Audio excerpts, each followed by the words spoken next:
Are you ready for some wrestling? Welcome back, guys, to Fog Wrestler. In today's video, it's a full retrospective of the month January 2003. We have got a load of Raw and SmackDowns to look forward to. We've got the review of the 2003 Royal Rumble. Great matches. The match itself, of course, which was won by Brock Lesnar. We have got Kurt Angle versus Benoit to talk about. We've got the death of Al Wilson.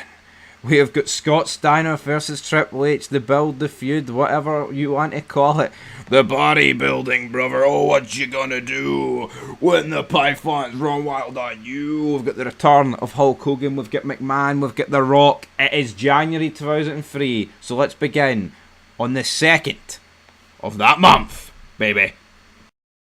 We enter the year of 2003, we're in Albuquerque, New Mexico, and it's not a full pound of the blue stuff, it's a full brand of the blue stuff. Welcome back to Fog Wrestling. Brock Lesnar is bleeding the red stuff though, and it is the 2nd of January 2003. And let's not waste any time, we've got Team Angle getting rammed down our throats, we've got, well, the big show. We've got Bill DeMont, we've got A-Train. They're definitely inserting a lot of boring bastards down our throat, ain't they?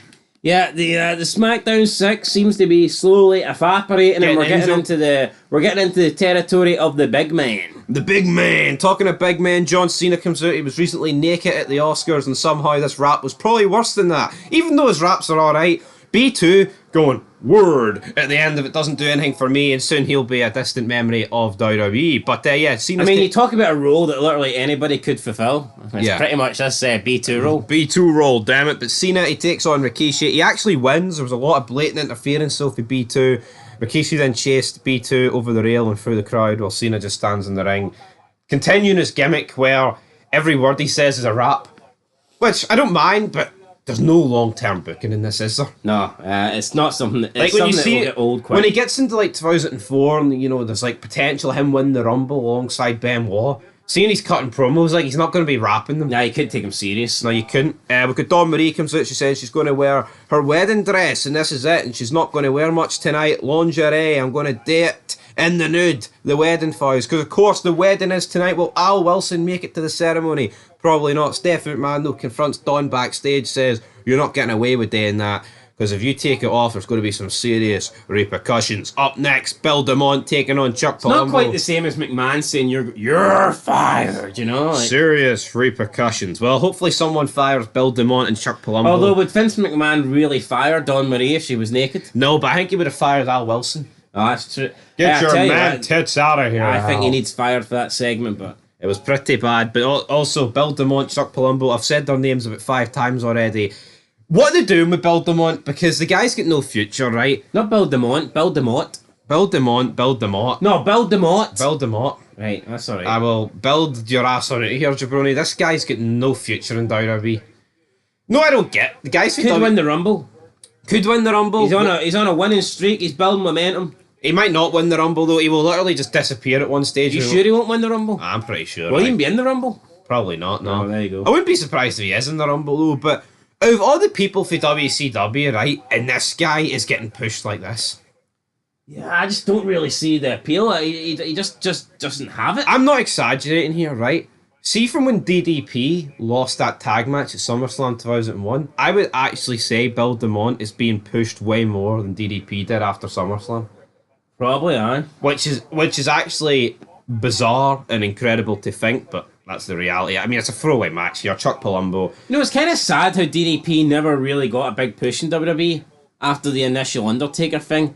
And even up to that point, he wasn't really treated like a serious threat to Taker, you know what I mean? He was having to rely on pretty much the entire Invasion roster helping him. I think that's the problem, though. You come in against Taker, I think there's very few people. I mean, the alliance was pretty weak to begin with. It's like, who could really go toe-to-toe with Taker? I like DDP. They could have booked him a lot better. But at that stage of his career, I think you probably needed like a Goldberg or a Sting to go toe-to-toe with Plus, Taker. keep in mind, I mean, when he came in, was he not like 40-something? 45. 45? We're talking back in an era where if you were anywhere near 40, you were getting ready to retire. I mean, Taker was pretty much ready to retire at that point. He was. And he was, 37? Yeah. Something like that. So, I think DDP was just unfortunate of his age. Had he been younger, then maybe he could have been a bigger star. Because I see no reason why DDP couldn't have at least been pushed like Booker T was. Yeah. To be like a credible mid-upper carder, main eventer. I think he could have been, But unfortunately, after the whole invasion thing ended, he was literally just demoted down the card to like European Championship level. Yeah, and then he's literally just disappeared. But speaking of The Undertaker, there's a promo package saying that he will return at the Rumble, but it looks like we're getting the Phenom. But we don't actually get the Phenom, so they must have changed their mind last minute. Talking of phenomenal, look at Billy Kidman, and he produces the best thing he's done in the history of his career, with an impersonation of Al Wilson and Don Marie. And it's pretty sad that is the best thing he's done in my eyes. Well, at least he didn't impersonate Al Wilson by having a massive boner, because that would have just been too many. Too many on this show of boners. But you know what? This is actually a pretty good impersonation. I can't really do it justice. Can you do it justice? No, so we're just gonna move on. But if you want to see Billy Kidman produce the best work of his career, then check out this edition. I of do, SmackDown. Dan. I do.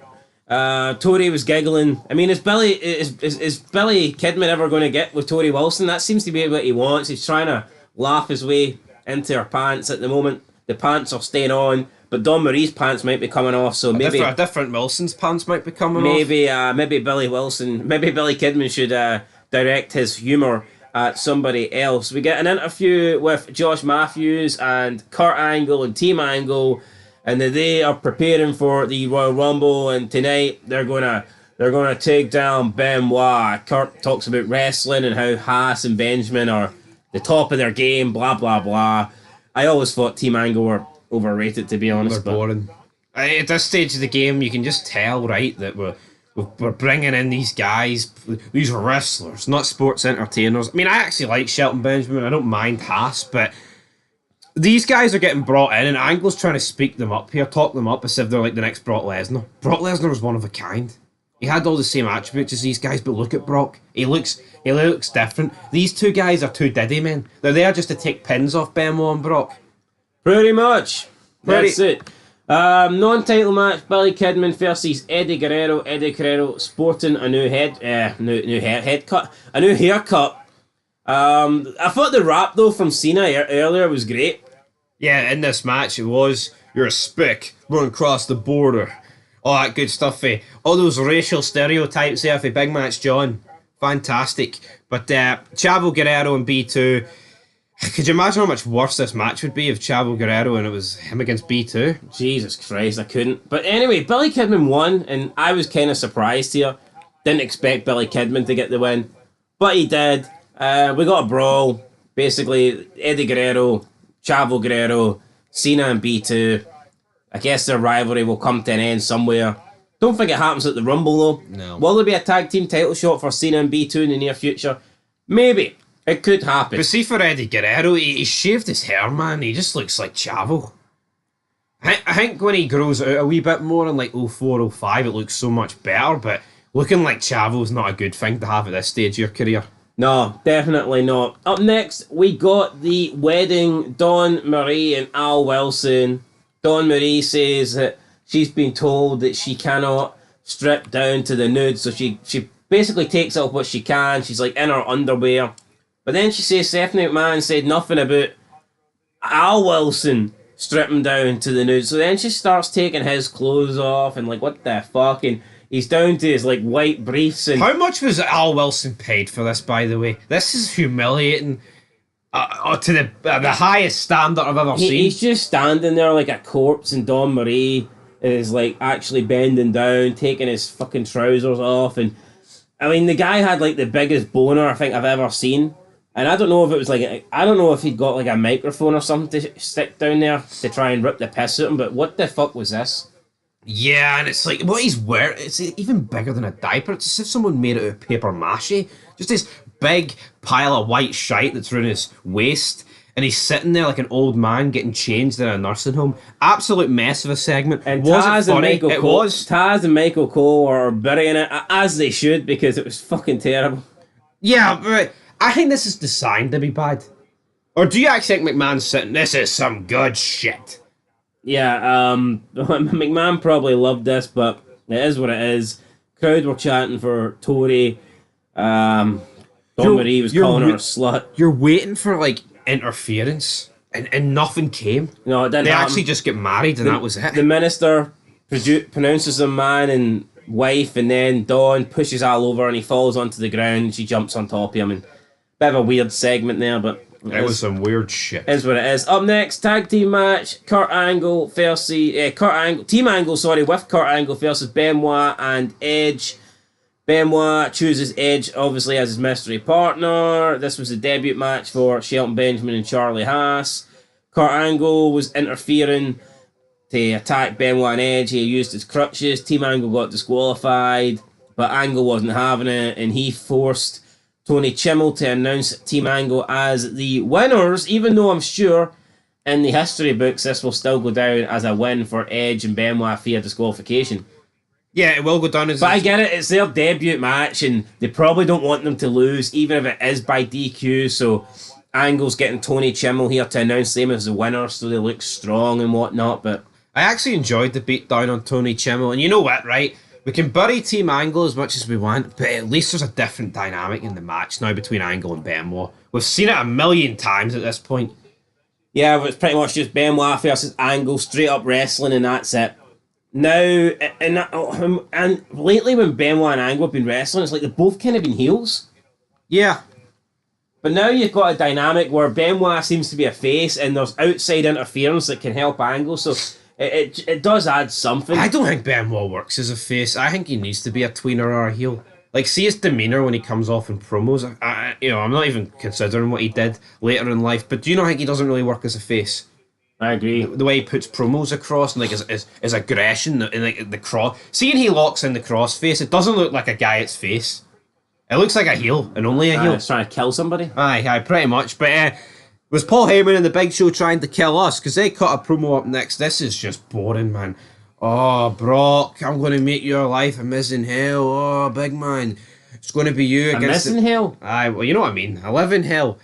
And then we've got Big Show taking on Brock at the Rumble, and it's thank fuck. You know what? Actually, this is actually a good idea because we ain't getting the Big Show in the Rumble, and therefore how are they going to eliminate the Big Show in the Royal Rumble?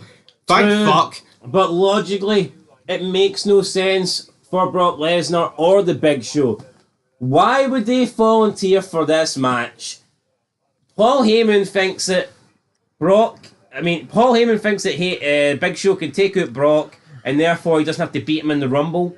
But doesn't Brock Lesnar and the Big Show taking each other on the same night as the Rumble weaken both men, and therefore whoever does win is going to have less chance of winning the Rumble because they've already had to either beat a giant or beat the next big fucking thing.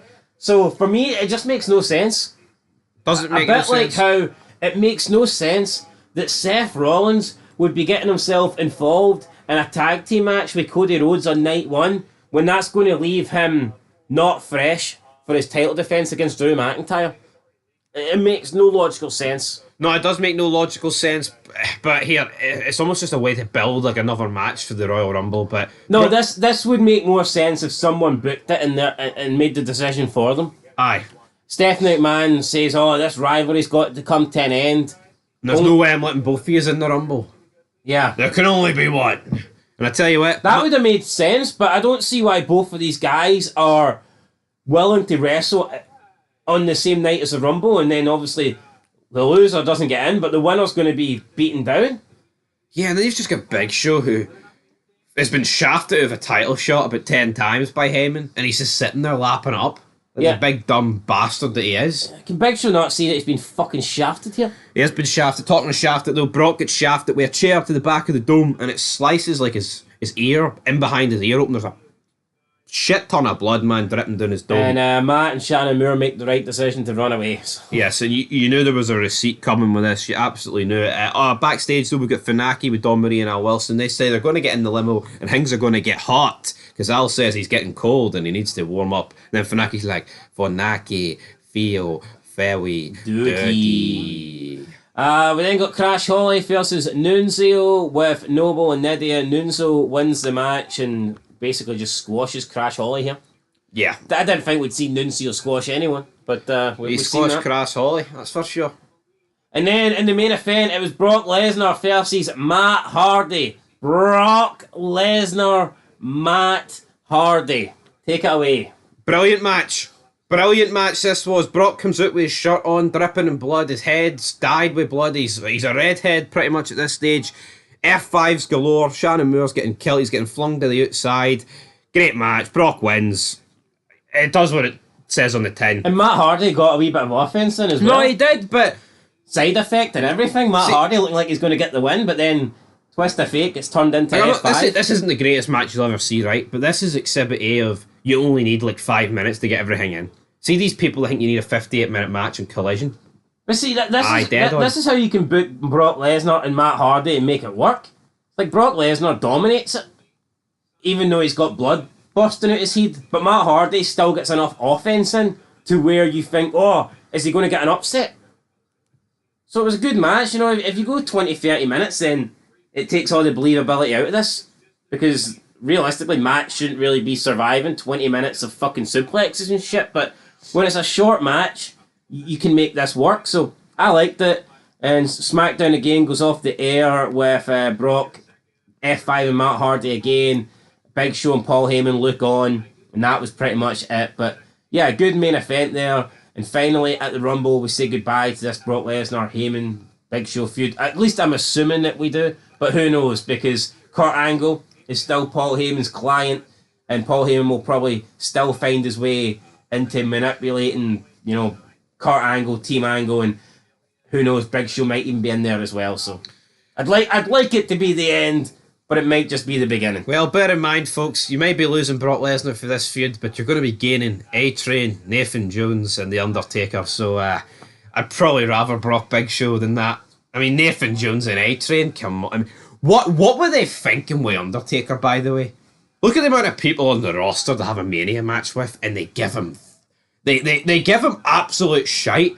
Is that what he deserves after 12 years in the company at this stage? No, what's he supposed to do with that? Probably his worst WrestleMania match ever. At least if you give him Nathan Jones one-on-one, it's like he's going up against the rookie. And by the way, they were airing Nathan Jones like vignettes throughout these shows, which I thought they were good. They were good, yeah, but... 10, 15 seconds showing a guy that's behind bars looking very fucking angry. I liked it. No, but see Nathan Jones Taker against A-Train and Big Show. I mean, that's a match that shouldn't even main event SmackDown. Not that it main event at Mania, but it shouldn't be on them. It shouldn't be on the card. Yeah, shite match. Anyway, time to review this, rate this show even. Aye. I've already reviewed it, so we won't be reviewing it. Don't want us to review it again? No. Will we give it a biggest rating as the boner that Al Wilson had? Probably not. I mean, I think it's probably one of the better SmackDowns in a while. I'm going to give it a 6 out of 10. I thought it was a decent show. Yeah, I'll give it a 6 out of 10 as well. It's one of the last SmackDowns we'll see Al Wilson alive on. Damn, that's not very good. That's not very good, because next week he's pretty much a corpse, even though he was a walking corpse this episode, guys. But anyway, 6 out of 10. Till next time. Peace. Vince McMahon likes big sweaty men, and tonight was no different on the 6th of January of Raw 2003.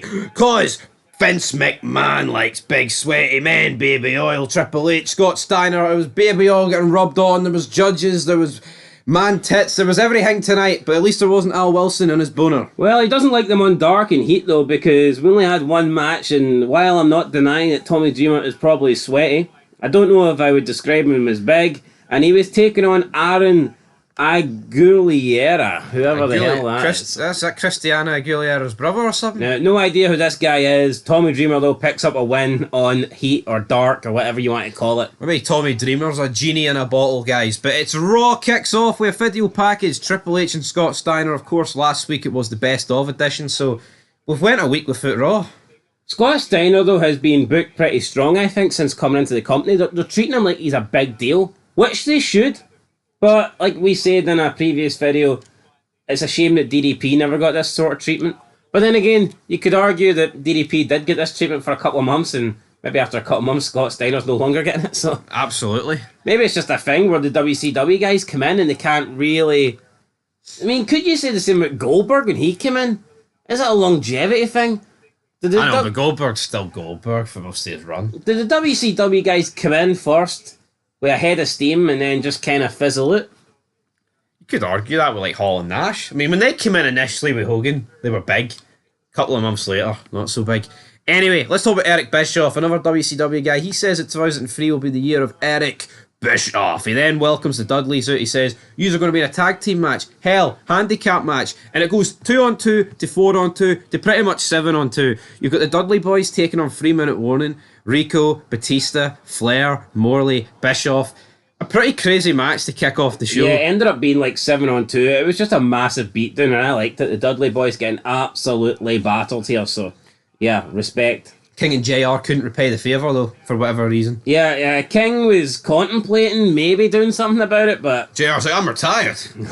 I can't do shit, brother. I can't do shit." Bischoff slapping Devon and Bubba across the face. They're laid out, they're crippled, they're absolutely done in. Batista looks $1,000,000, but it did feel a wee bit messy, though. Now, I remember a couple weeks ago, Spike came in and he was ranting to Bischoff because he screwed the Dudleys at the title. Do you think Spike's going to come back bigger, stronger, badder than ever? Maybe not. Where was Spike? Is he going to challenge Triple H? Could he not come down and made it 7-on-3? He could have, and then out come Regal and Storm. They're bullying JR and King, and then you've got the Dudleys in the ring. It's just like the Dudleys are just lying there planked out for a good 15 minutes. It's like two dead bodies.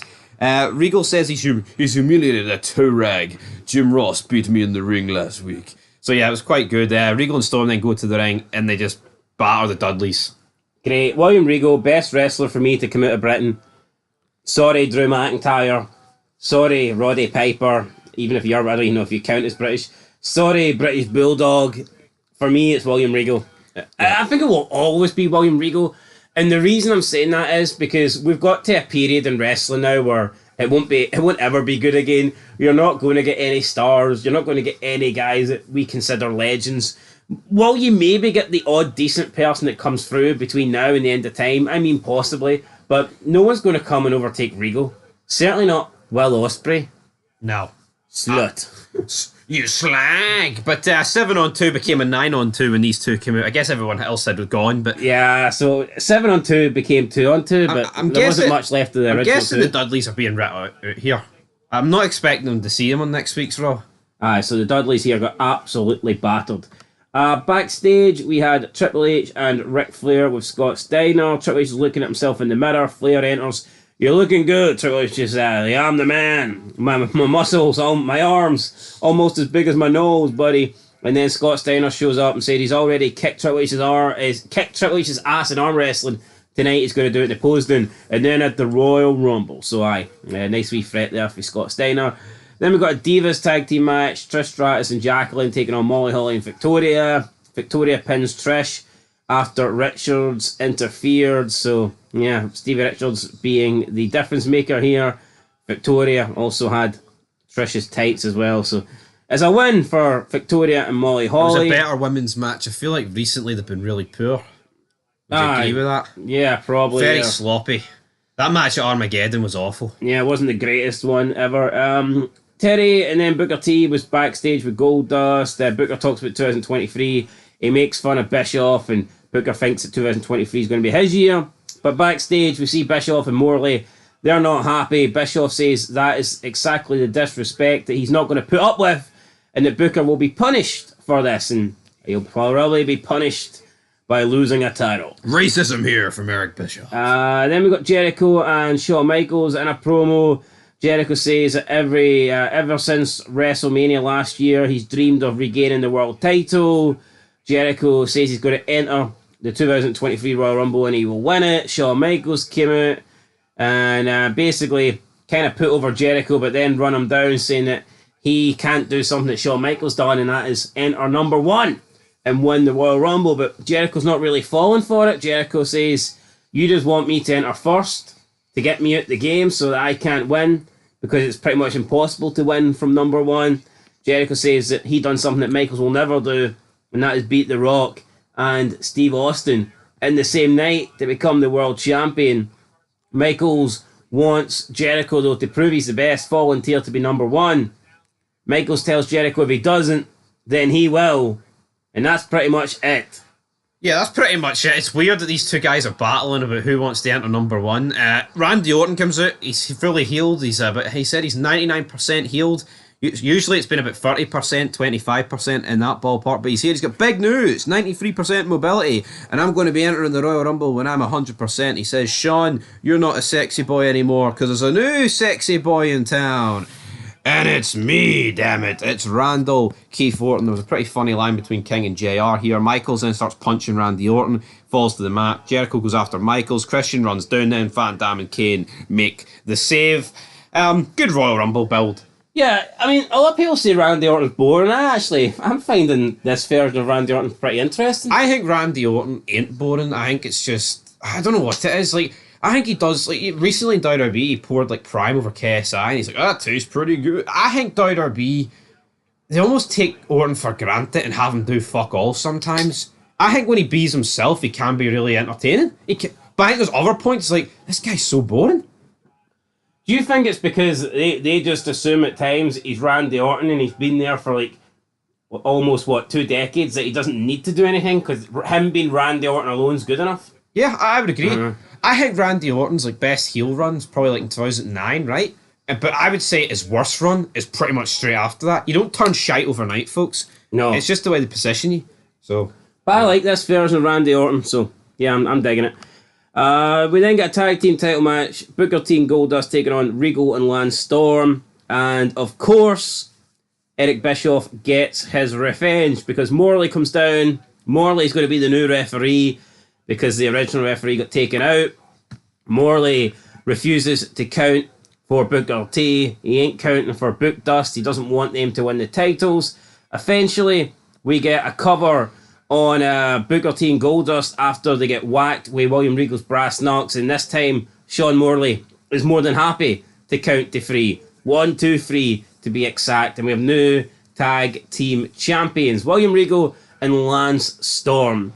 My question is, would Sean Morley in 2024 count a 3 count for Lance Storm, knowing how much of a massive lefty that he is? absolutely not. No, I don't think so. I think you'd definitely go Booker T's way. I think so. Yeah, I don't know about Goldust, like it's a bit debatable, but you have to probably cover his eyes with Goldust. But here, we like Sean Morley on this YouTube channel. I've love and respect for Foul Phoenix. Hello, subscribers. Oh. Anyway, backstage we see Bischoff, Morley, Storm, and Regal. They're all celebrating. Regal says it's going to be an honour to represent Raw as the tag team champions. Then we got Test with Stacey versus Nowinski with D'Lo. Really don't need to see another shitty down with the brown test match. Thankfully, this one lasted like 2 minutes. So, it is what it is. Nowinski asks D'Lo to be in his corner tonight because he's an intelligent black man.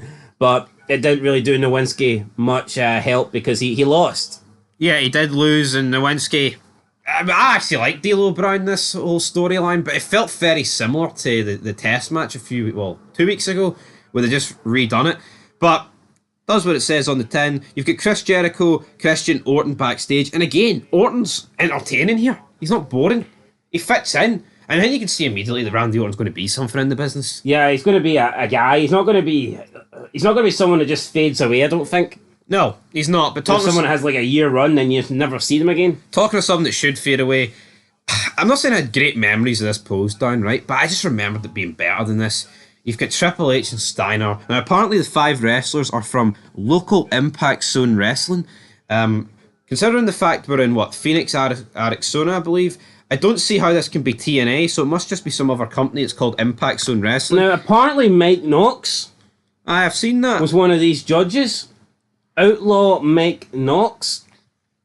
Interesting. Yeah, interesting. Sadly, this wasn't interesting. You've got Coach saying, right, do a front double bicep, a side chest, a most muscular, a leg snazzy wazzy, a big boy arm maneuver. It's fucking gay. I mean, maybe if you're into your muscle and fitness, you thought this was entertaining, you thought this was good.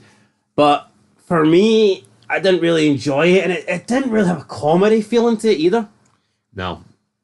Like, the arm wrestling had a comedic element to it where Steiner's basically just letting Triple H win. The biggest problem with this is, for me, is I think you can do this, right? I wouldn't have been a fan of it even if it was short, but it was long. It was about 20 minutes, and it didn't need 20 minutes.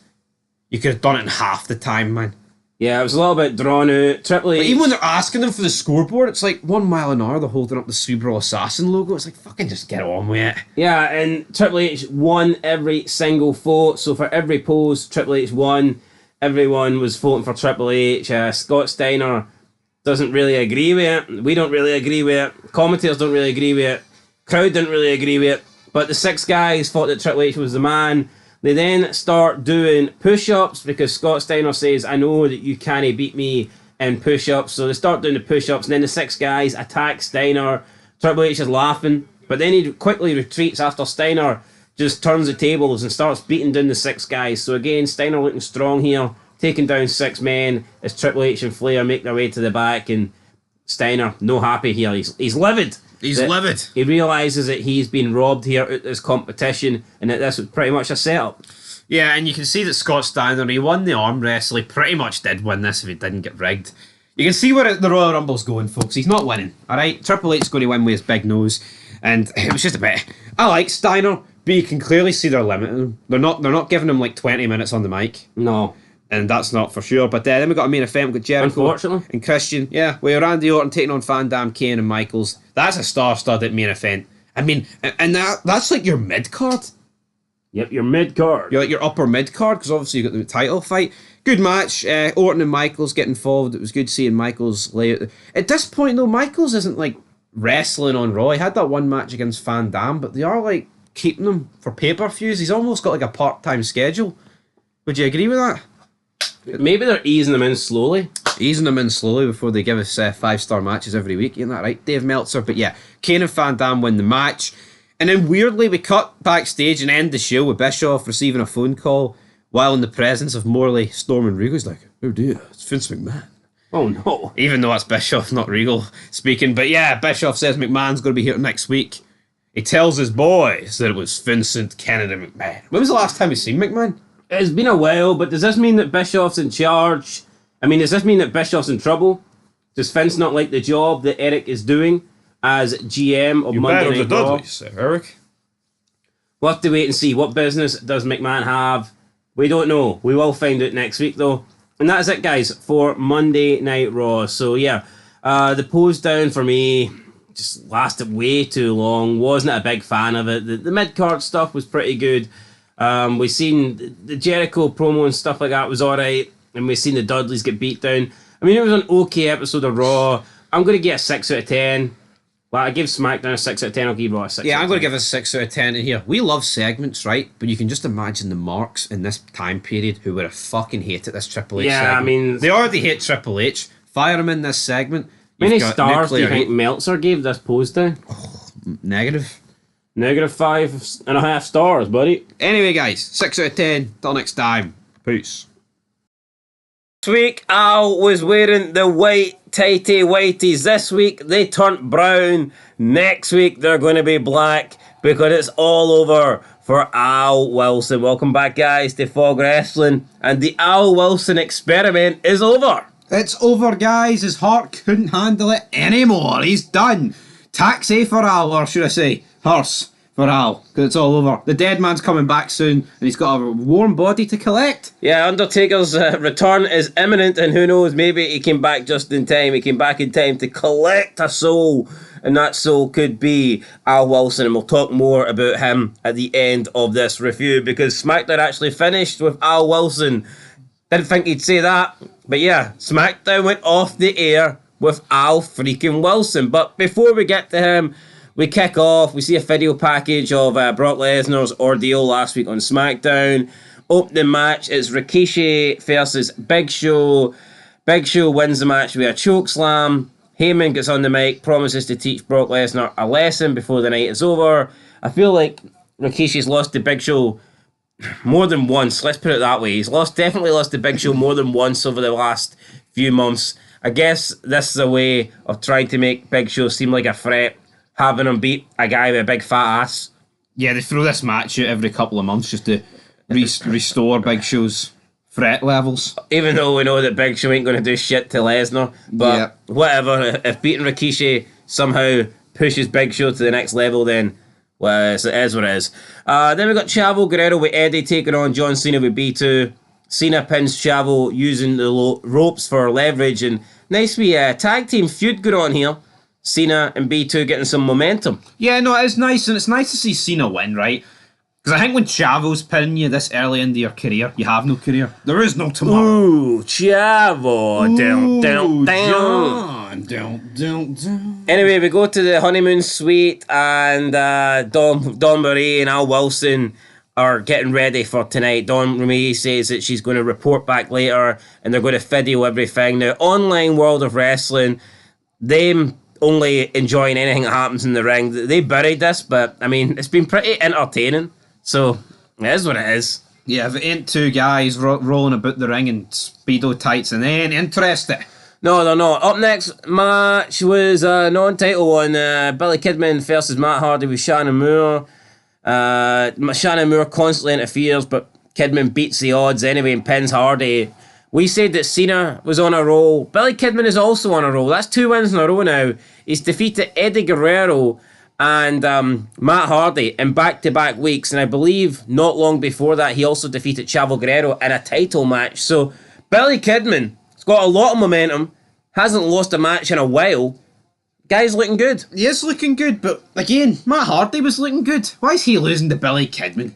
Yeah, I don't quite get it. Matt clotheslines Shannon Moore. He's not happy. I think he blames Shannon Moore. Well, he teases a clothesline, then he decides he's not going to because Shannon Moore is his friend. So he doesn't bother, but who knows what will happen later on. Then we got Josh Matthews and Tori Wilson in an interview. Josh wants to know what Tori thinks of her new stepmother. Tori Wilson isn't having it. She says that the only thing that Dawn wants to do is embarrass her father. She says that she can't really stand by her father after what he's doing because this isn't right.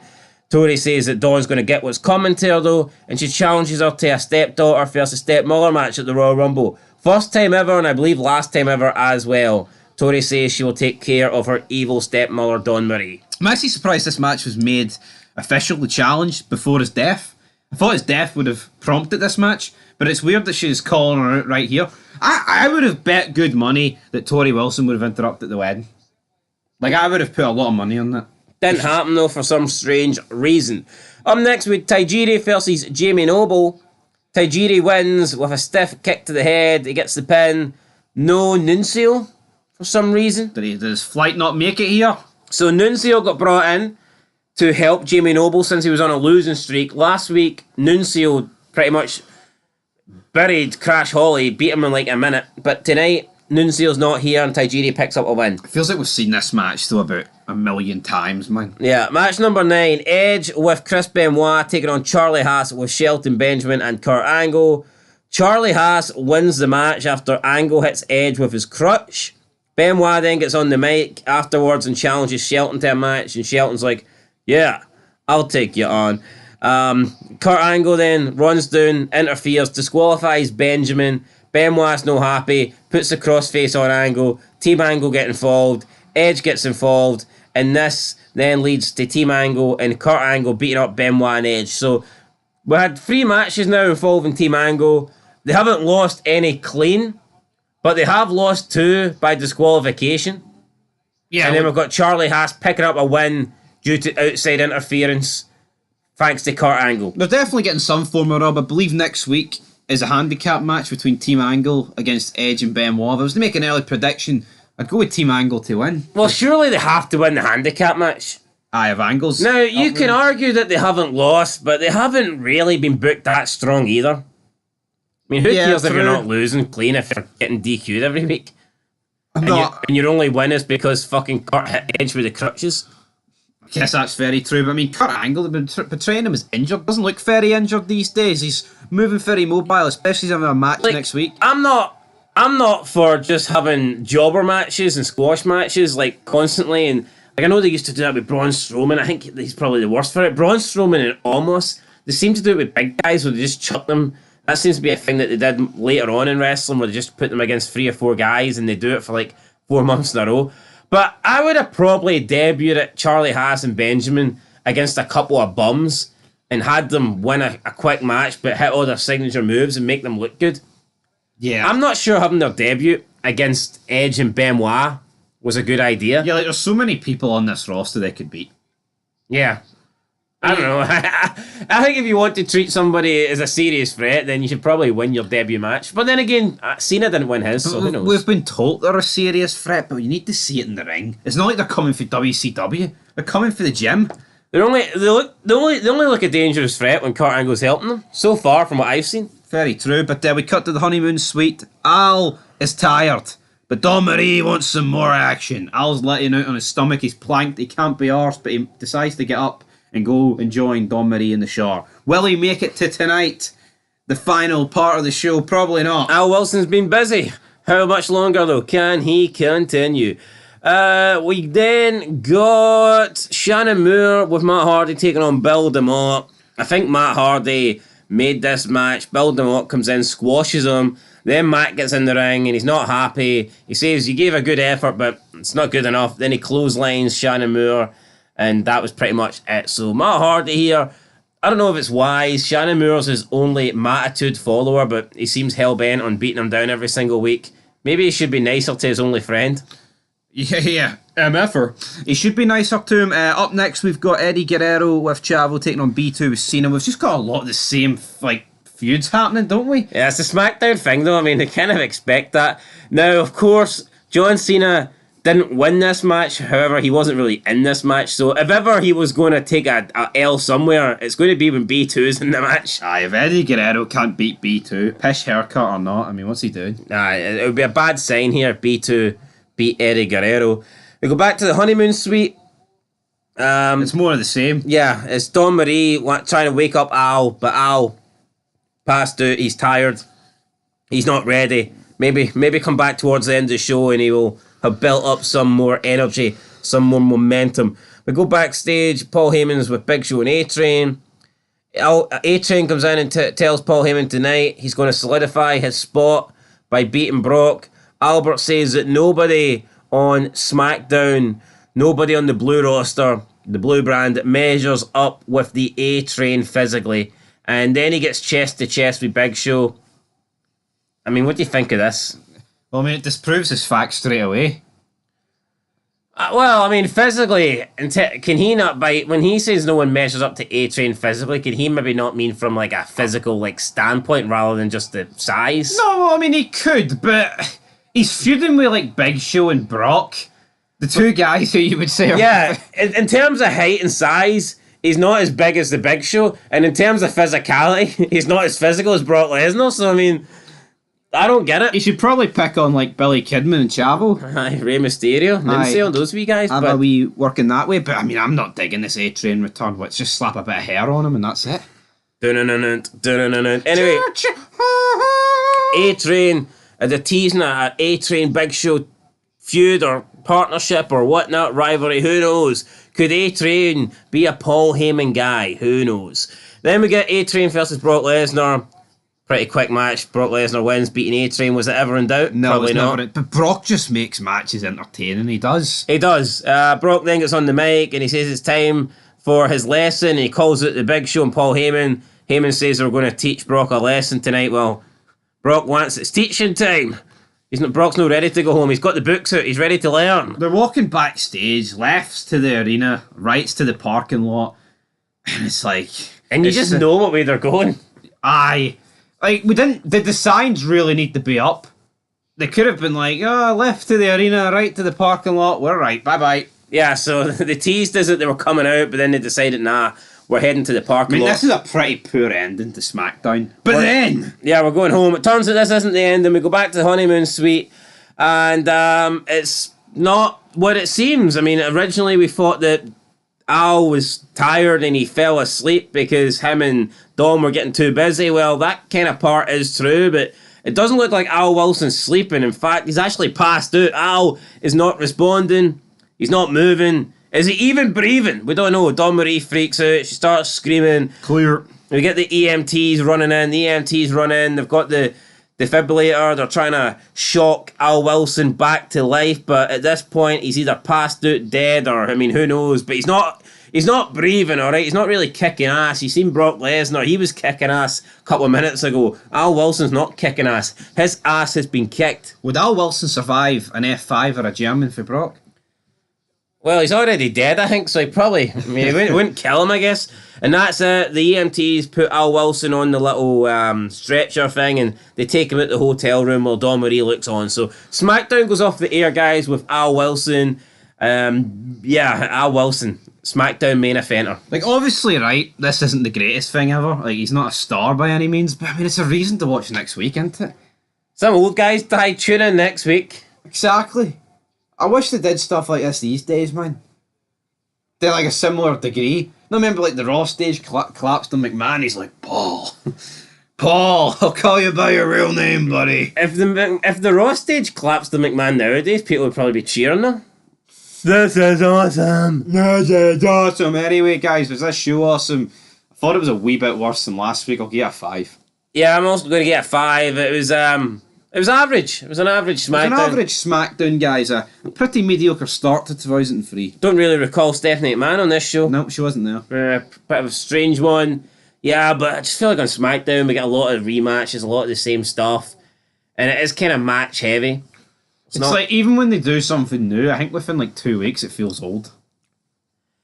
Yeah, and it's like, how many times do we need to hear Paul Heyman and the Big Show cut promos? I know, it's... Give me something else. It's terrifying, guys. But you anyway, know, on Raw, you've got Jericho and Michaels going face-to-face with promos, but that's like fresh. On SmackDown, you've got Paul Heyman talking up the Big Show. It's like, you know... It doesn't work. That's out of date. Aye. Anyway, guys, we'll catch you in the next one. 5 out of 10. Peace. You're fired! And Fog Wrestling's fired! Up for Raw! 13th of January 2003. The big man is here. He is my prediction for Superstar of the Year. It's Finney Mac. Oh, hell yeah. Things are about to pick up. He gives Eric Bischoff 30 days, damn it. And my man appears. It gets better, doesn't it? It does get better. Fog Wrestling back with the old ruthless aggression era refuse. It's been a while since we did these, and it's been a while since we've seen McMahon in this era. He's been gone for months, but he's back now, and he wasn't alone. He brought his seaman son with him, Shane O'Mac, and could Shane be the new GM of Raw in about 30 days' time if Eric Bischoff doesn't buck up his ideas? Possibly. McMahon, though, I think he was being harsh here. He says that Bischoff's done a good job, but he didn't hire Bischoff to do a good job. He hired him to do a great job. Well, I would say Bischoff has done a great job. Are we going to get the same thing on SmackDown? Is Stephanie McMahon's job going to come under threat? Or does she get a bit more leeway because her second name is McMahon? Well, I guess we'll find that out on Thursday night. But let's kick off the beginning of this show.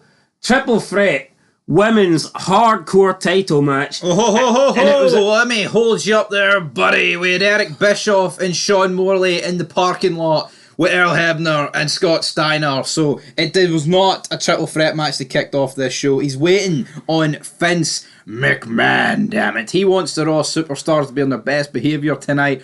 Earl Hebner walks up. Guys, me and the boys are going on a strike. You know what, Earl Hebner, you've already had your 15 minutes of fame. We've already seen the referee strike. We're not interested, right? This was just a little obstacle. What did it lead to? It led to absolutely nothing. Now, maybe it's going to lead to something next week, but this was just to try and get under Bischoff's skin. Yeah, well, but what did Morley tell these guys? He walked behind this, like, production truck. Probably gave them, like, $20 each. Right, guys, we'll deal with the problem next week. This week, let's just keep it under wraps, because the real boss is coming. But let's kick off with the first match of the night then. Triple threat, hardcore women's match for the championship, and it was a hard watch indeed. The women just are not good at multi-person matches, and this showed. We see it all the time, that they struggle in triple threat matches or fatal four-way matches, and it wasn't any better with the hardcore rules in here. The weapons, I mean, they tried, but everything was just sloppy. It's like all the good stuff was Probably, I mean, the best looking move was when Stevie Richards came in and hit the DDT. That was the best thing by far. The crowd was dead. It was flatter than Shayna Baszler's chest. It was done. There was nothing happening. Every second move. Hold on here, right? I like to watch this era and not have to think about Shayna Baszler, so take that back. I'll take it back then, alright? I mean, there must be someone with a flat chest in this era that you can reference. None that come to mind. But anyway, right, the match wasn't very good. Stevie Richards goes to hit Trish with a trash can at the end, misses by about 10 yards. Pre-2000, Stephanie McMahon, there you go. Boom. There you go. But Stevie Richards, he misses with a trash can. Trish sells it. I mean, she did get caught up in the ropes, but everything was shit. Like, I mean, if... I guess if you just watched it once, it's like, oh, that looked like a nasty landing kind of thing. But if you're like us and you rewind it because you couldn't believe what you've just seen, then yeah, it kind of does totally miss. But I mean, it looked like a bad landing. I mean, I guess it kind of looked like she got some of the trash cans, some of the ropes, but when you look back, I mean, it was just all of the ropes and none of the trash can. But yeah, whatever. Victoria wins. Poor match. Stevie Richards then beats up Trish at the end. Looks like they're going for some sort of tag team maneuver, but the hurricane comes down. There's a hurricane coming through, and he gets in the ring and saves Trish because that's his gimmick. He saves people. He saves people, but yeah, I mean, he's waiting on The Rock for some decent segments. It's pretty much the Hurricane at this stage of the game. Pretty much. He's hibernating, waiting on big Dwayne Johnson. Talking of hibernating, the Dudleys come out of it because they come up and confront Bischoff and Morley. You know what I loved about this segment, right?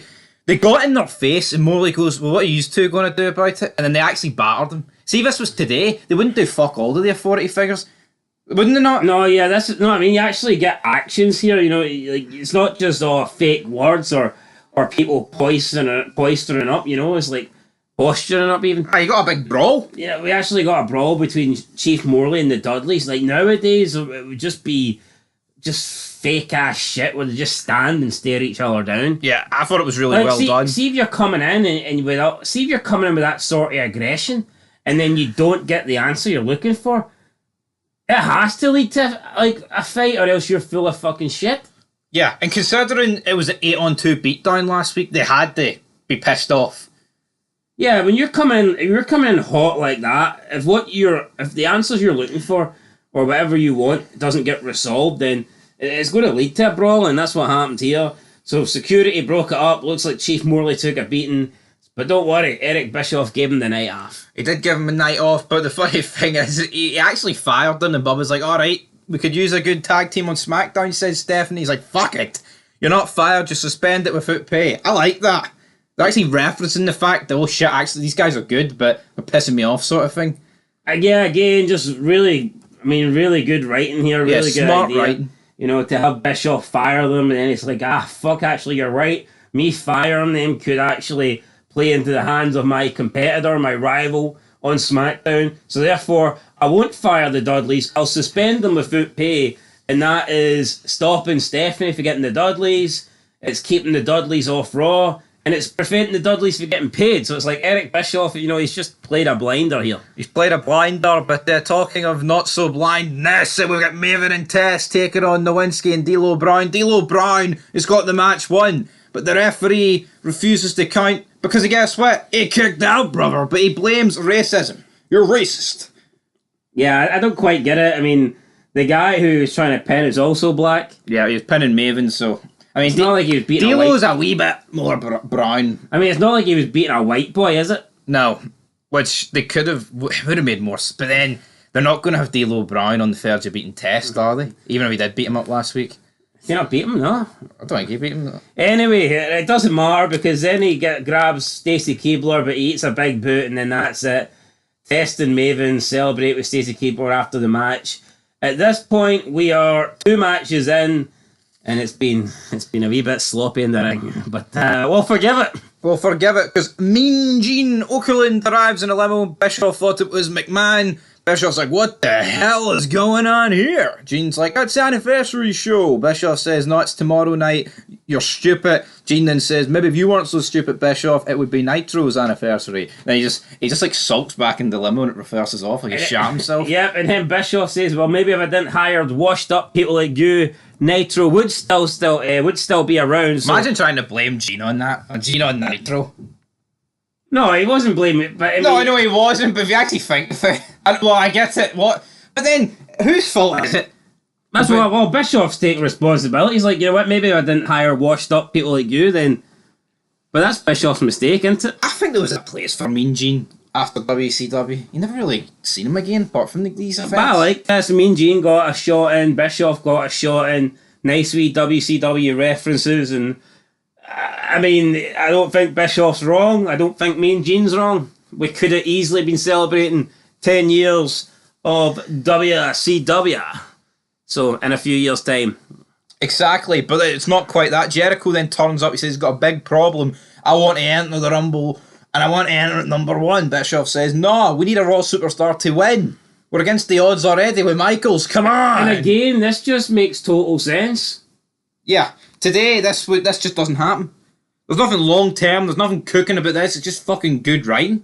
That's what it is. Yeah, so, I mean, Bischoff then says, right, okay, you can have a match tonight, and the winner, if you win, then maybe I'll consider it, impress me kind of thing. So Jericho walks off sulking because, I mean, I guess he wanted to be number 1, but Bischoff wants Raw to win the Rumble, and if he makes Jericho one of his top guys, the number 1 pick, then that's going to fuck up Bischoff. So again, everything's just making sense here. And you genuinely feel like there is a rivalry between Raw and SmackDown. Not this fake-ass shit that you get in 2024. Whenever you see Nick Aldis and, what's his name? Adam Pearce, baby. Adam Pearce together. It's all smiles. It's all fucking fake suits. Just phony. Stand beside each other. Goofy impressions. Or I'll take the mic and I'll talk and then I'll pass the mic to you and you talk. It wasn't like back then when the GMs were like talking over each other and fighting for every scrap, fighting for every name they could get. People think that Adam Pearce and... See, people that think that Adam Pearce and Nick Aldis are the two BS... You're smoking fucking crack. No, you are smoking fucking crack. It's horrendous. Teddy Long and John Laurinaitis shit all over those two. Easily? Easy fucking peasy lemon There's no squeezy. rivalry between Nick Aldis and Adam Pearce. It's funny how we said that Laurinaitis shits all over him. Big Johnny! Well, he got shat on, to be fair. Maybe he did do some shitting on. Better to shit than get shit on. We then cut to the FU. Thankfully, there was no shitting on, apart from the King's Book. Wait, that kind of works both ways. It's better to get shit on than to shit on. It's better to shit on than be shat on. No. Doesn't really work that. Doesn't it work that way, right? Moving on. FU, Regal basically buries Jerry the King Lawler's book. He's like, proper planning prevents piss poor performance. I agree with it, Lance. Oh, bloody imbecile. We then get Jerry the King Lawler taking on Regal. What is with the fucking matches tonight? This did nothing. I mean, they took about 10 minutes to check the fucking... For a 5-second match. Yeah, to check the knuckles and Regal... Maybe Lance Storm fucking liked this, I don't know. Regal reads a passage for Jerry Lawler's book where he's basically talking about women and ex-wives and all this shit. He's like, yeah, maybe the king, but in the bedroom I'm the court jester. I couldn't imagine. Why would King even fucking write that? Did he write that, or did Regal make it up? Yeah, but King didn't deny it. He kind of sulked down. He put his fucking head down when Regal said that. I don't know, but yeah, the match was... Well, what is there about the match? He gets DQ'd. What was that comment King made about Sonny? When? Something about liking them young and picking them up at school or something? Taking it wasn't during this show. No, it wasn't during this show. I can't remember then. That was a belter of a comment. Need to find out what that was. Anyway, sticking with shit matches, we have got Jeff Hardy against Raven. To be fair, the match actually wasn't that bad. Raven, again, probably disappeared around the same time McMahon disappeared. Last ever match in WWE. What would you rate Raven's WWE career out of 10? You know what's funny? See the first year? I would probably give it a 7. I would. I think Raven's first year in WWE is really good. Feuding for the hardcore title up to Maniac 7. Plays a decent role in the Invasion with some good comedy. Yeah, it's a 5 at best, isn't it, really? Yeah, but since then, it's like... What's been happening? You know what? Ever since Austin broke his legs, he came out in a bin bag. I mean, as much as I do love WWE, WWF, McMahon, I think they could have done a much better job with a lot of the ECW guys and even WCW guys. You got to wonder, is it like an ego thing with McMahon? And he's like maybe not wanting. Is it an ego thing? No, maybe not an ego thing, but maybe it's like you tried to take me down. You were my you were my rivals. So like, fuck you guys. I'm going to hold most of you back. Because I mean, surely more could have been done. I'm going to disagree, right? You know why? Because So you don't think Tommy Dreamer and Raven could have played bigger parts? all right, no, but I'm going to go for the more general picture. All right. We've seen people like who's come in for WCW, like Jericho, Booker T, etc., and they've been given great runs throughout their career. I think it's more when you look at ECW. It's like, who, if you were to name the people who's like most trustworthy and reliable in that company, you would go with RVD and the Dudleys. And is it any coincidence they're the like three that have been pushed? Absolutely not. I think you'd go with Tommy Dreamer. Tommy Dreamer. What, reliable as in putting on a good match, or reliable as in I'm not going to get stoned and drugged at my head? Well, brother, come on. Well, actually, why'd Van Dam do that?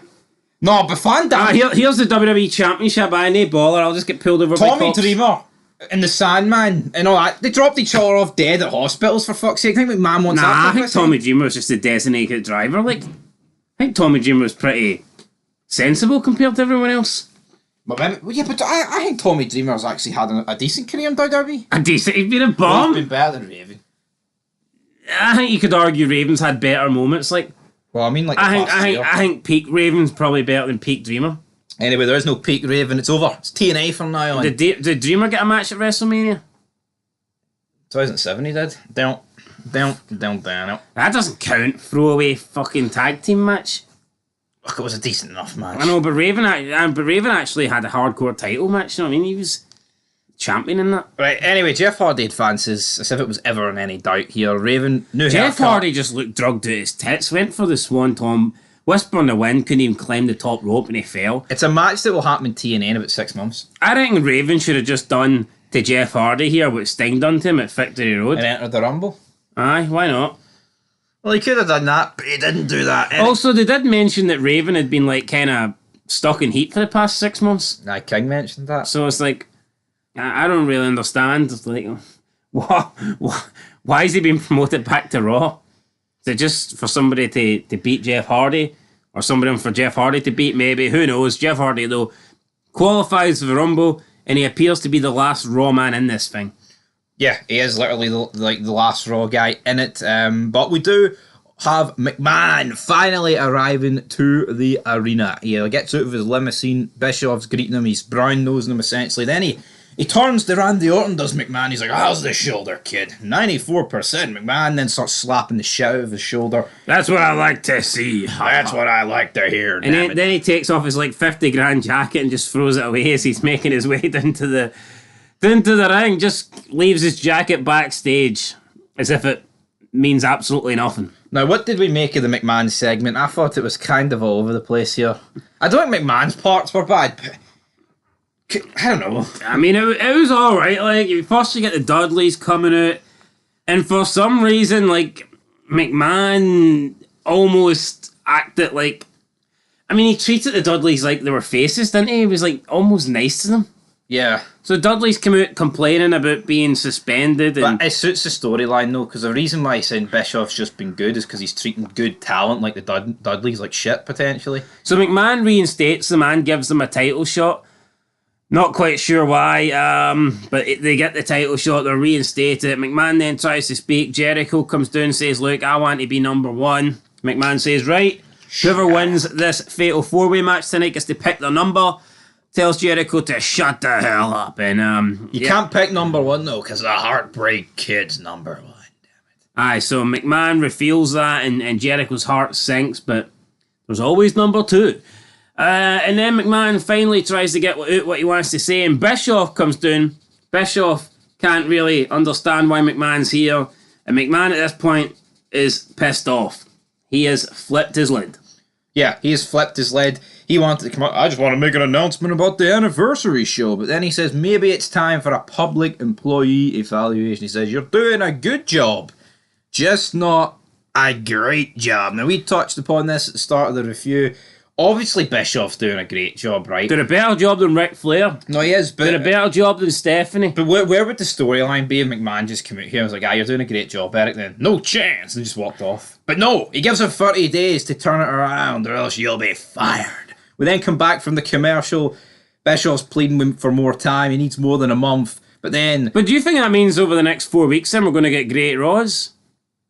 Chaos? I don't know. Because if the next 4 weeks don't really pick up, then it just I seems... know for a fact Bischoff gets Austin back, so... I mean, is that not picking up? Well, and The Rock comes back as well. You can't ask for much more than that. You get The Rock and Austin coming back. Your job's safe, Bischoff. Yeah, but anyway, Shane steps out the limo. I believe it's the first time we have seen Shane since the night after Survivor Series. Alliance, right. So there you go. I mean, it's a long time since we've seen Shane O'Mac, about 14 months? Because Bischoff's like, who the heck can you replace me with? It's this guy. Shane McMahon. Anyway, with Booker T taking on Lance Storm. Lance Storm wins fair disqualifications because the Dudley give him a 3D. Again, just another match that just a bit dead. And the matches tonight weren't very good. No, the matches kind of sucked. We then had Hurricane against Stevie Richards. I mean, Hurricane eventually wins, but I mean, I thought this part with the women brawling was alright. It just shows you with the triple threat format, I don't know what it is. 20 odd years later, it still doesn't work. Doesn't work for me, brother. But what doesn't work for me is these challenges that Triple H and Scott Steiner are going through here. I like Scott Steiner. I like Triple H is a bit boring though. He gets in there, I'm the game. I told Austin. I told Taker. I told The Rock. I told this guy, that guy. Like, come on, for fuck's sake, Triple H. But what annoys me is it's Bret Hart saying he's a 4 out of 10. See if he wanted to turn around and see Triple H, he's like a 6, 7 out of 10. Nothing more. I'd accept that. I'd accept it too. Because I think the guy, at times, I mean, he's not bad. 4 out of 10's a bad score. And Triple H isn't bad, but yeah, I mean, you can certainly say that when he's not in the ring with someone great, then maybe he's not, this amazing wrestler, or when he's not cutting promos with someone who's equally as fucking brilliant, then maybe his promos aren't the best. So I can understand the Triple H criticism, but I've never got the 4 out of 10 thing. I mean, he's better than a 4 out of 10, isn't he? 4 out of 10's reserved for like a Rodney Mack. Rodney Mack wishes they could get 4 out of 10. Anyway, so there's no one in wrestling history who's made it to a level of like a Triple H being a 4 out of 10. No, Triple H, Steiner then basically tells the people that behind the weights, put on 525 for starters, and King's free for starters. So we think we're going to get Scott Steiner lifting these weights, but we don't even get one weight lifted, to be honest. Triple H just gets straight to the ring, basically calls out Scott Steiner, says that he could outlift Scott Steiner any day of the week, really. Doesn't matter what Steiner could lift, Triple H can lift more. Does he plan on lifting the weights with his nose? I'm not entirely sure. But then Steiner comes down, him and Triple H start brawling. Looks like Triple H is getting the better of it when it comes to the striking. But then Scott Steiner just goes into like steroid mode and starts tossing Triple H around, belly to belly suplexes, throwing him out of his boots. Out of his fall. And then literally we just get Triple H getting stripped down like it was some sort of Bran panties match or whatever. And this is what I don't get. See, back in the day, right? They did this. They did do this to wrestlers at times, like having Scott Steiner just like, manhandle Triple H, and the commentaries putting over how embarrassing this must be for Triple H. But it's like this woke generation today, it's like they've got this false narrative that things like this only happened to women back in the day. Yeah, it happened to men loads of times. Look at times it happened to McMahon. Yeah, so I mean, I honestly don't get it, to be honest. I mean, men did get stripped down as well. I mean, the fucking amount of times Rikishi shoved his ass in men's faces. That's embarrassing. Like, I mean, I would bet Triple H doesn't wear this kind of underwear. Yeah. And it's literally just for him to be embarrassed. Triple H, right, does not want to go out and do this, but he does it for the best. I'm pretty sure Jericho's been caught in underwear like this as well. Christian and Jericho a couple weeks ago. But I'm sure these guys don't actually wear these like fucking thong Y fronts. You know what I mean? That's just to embarrass the fucking story. That's just to embarrass. Oh, look what Scott Steiner's done. He stripped Triple H. But people make it. Oh, it only happened to the women, and it's bullshit. It's fucking bullshit. I mean, you could actually argue that it was only. I mean, it wasn't very often that like women actually got stripped down. I don't think. I mean, it was more or less voluntarily. With the men, sometimes this happened quite a lot. And I don't know why Scott Steiner, wanted to strip Triple H. It was funny the way he's picking him up by his fucking thong, pretty much, and bouncing him off. A little bit gay, if you ask me, but so it wasn't just women that got clothes. I got freaks 9 days out of the week. It wasn't just women that got their clothes stripped back in the day. It happened to men as well. So, yeah. Yeah. I mean, it was an alright segment to go into the pay-per-view with, I guess, but it's just same old. And I'm really interested to see what the build-up's going to be like to No Way Out, because I feel like they've did everything. Yeah, Scott Steiner lifted no weights, but he sure as hell lifted Triple H, so... Absolutely, but to lift Triple H, you got to throw him over the top rope, because it's Royal Rumble time, baby. It's challenge time. Kane, Van Damme, Jericho, Batista. This is a main event, isn't it? This is a main event I can get behind. Yeah. Over the top rope challenge. I mean, this is 4 guys, not exactly the peak of their powers, all of them, but I mean, Batista's rising, RVD, Jericho, Kane, definitely upper mid. I mean, this is how strong wrestling used to be, folks. These 4, and like none of them are really in a throwaway main event. Like, yeah, it's not even like this is a main event that's been hyped for the ages. No, Batista and Kane eliminate each other. Batista then throws RVD off the top rope. Jericho then flips RVD out the ring. He wins the match. He says, well, if Michaels is number uno, I'm going to be numero dos. But then Michaels comes out. We get a brawl. Michaels does get the upper hand here, brother. Yeah, a bit strange that Michaels was just backstage the entire night and only came out to do this little super kick, or that he throws like... So Jericho throws him over. Michaels holds on, skims the cat, then tosses Jericho over that thing, heads up the ramp to go to the back, and that was it. It's like a bit of a fucking weird ending here. It was a weird ending. I mean, it wasn't the best Raw. We did have a Sean O'Hare womanizer gimmick, which was weird. Nathan Jones, I like me, but you might not promo. A lot of weird jobbers here getting promo time on Raw, but I'll give it a 6 out of 10. I mean, it was an okay Raw. Matches weren't the greatest, but I mean, segments were all right. I mean, quality-wise wasn't great, but it was eventful. And for me, I've seen worse Rumble build-ups. Definitely. Well, I do think when you factor in it was a Rumble go-home show, it's a pretty poor show, but I'll give it a 6 out of 10 because it was eventful and shit happened. Yeah, I'll give it a 6 out of 10 as well. I think that's a fair rating. Like, it might not have produced lots of quality, but you can't say you were bored watching this. No. Absolutely not, guys. So matches weren't overly long, segments weren't overly long. You were getting the surprise of McMahon, a surprise of like Raven returning. Like it's not often we get women in hardcore matches. First ever triple threat women's hardcore match. You were getting stuff, It's like, I mean, you can't say that this was boring or whatnot, because a lot of the stuff that we got in this show was new. Like again, McMahon coming up, Bischoff, the backstage segments with him waiting on the arrival. Nice wee surprise of Mean Gene. A mini Royal Rumble, so to speak, in the main event as well. The Triple H Steiner, these 2 guys finally getting physical. So, I mean, yeah, quality-wise it wasn't great, but you did get a lot of things happening, and it built and led to the Rumble.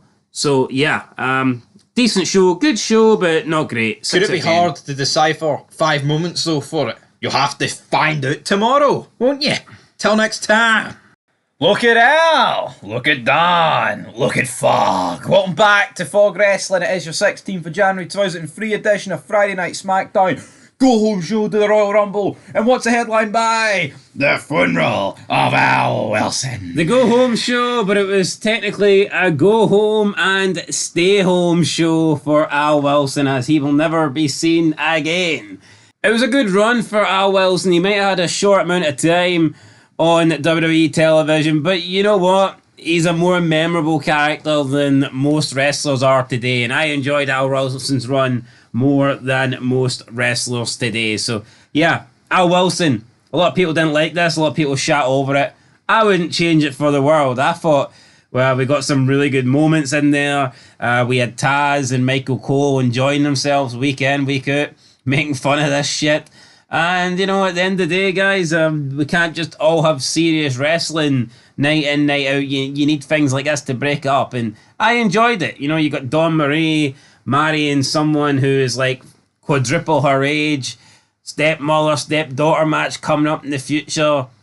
Good stuff. And also, you got to see Dawn Marie and Tori Wilson. I guess this was SmackDown's version of some HLA. I thought it was a good storyline all round. So, yeah, you know what? Fair play to Al Wilson. Credit Al Wilson. Rest in peace, Al Wilson. Yeah, rest in peace. But the show must go on. The show must go on, but we kick off with the recap of what happened, and it turns out Al actually did die. So damn, Dawn Marie here giving an Oscar-esque performance about the passing of her husband. She comes in, she hugs the guy beside the coffin. Big Al, right? I don't understand what's going on here, because it pretty much gets opened, and then Taz is like, look at Dawn. And Michael's like, look at Al. It was so serious, and then it just turned from serious to absolutely taking the piss clean out of it. Do I like that? Here, I like them when they go, look at Al, look at Dawn. Yeah, not but his fucking funeral. Yeah, I think you need to pick a side and stick with it. Either you treat it with respect, seriously, like the guy has died, or you just treat it as a piss take. Yeah, but talking of piss takes, but the Guerrero is taking on John Cena and B2 for the tag titles. Cena's rap was good, skinny like I'm in concentration camps. Yeah, my boy B2, pass me the mic, booyah. John's the man, alright? B2's How good was it back in the day, though, when you could make concentration camp jokes, or you could talk about how these guys eat burritos, or that they should be working at Taco Bell or mowing lawns, you know, or hopping borders. Stuff that just would not fly nowadays. Yeah, you know, it's a TV show, Trips. Jokes were made. I do not understand why these things are out the possibility. But concentration camps, come on.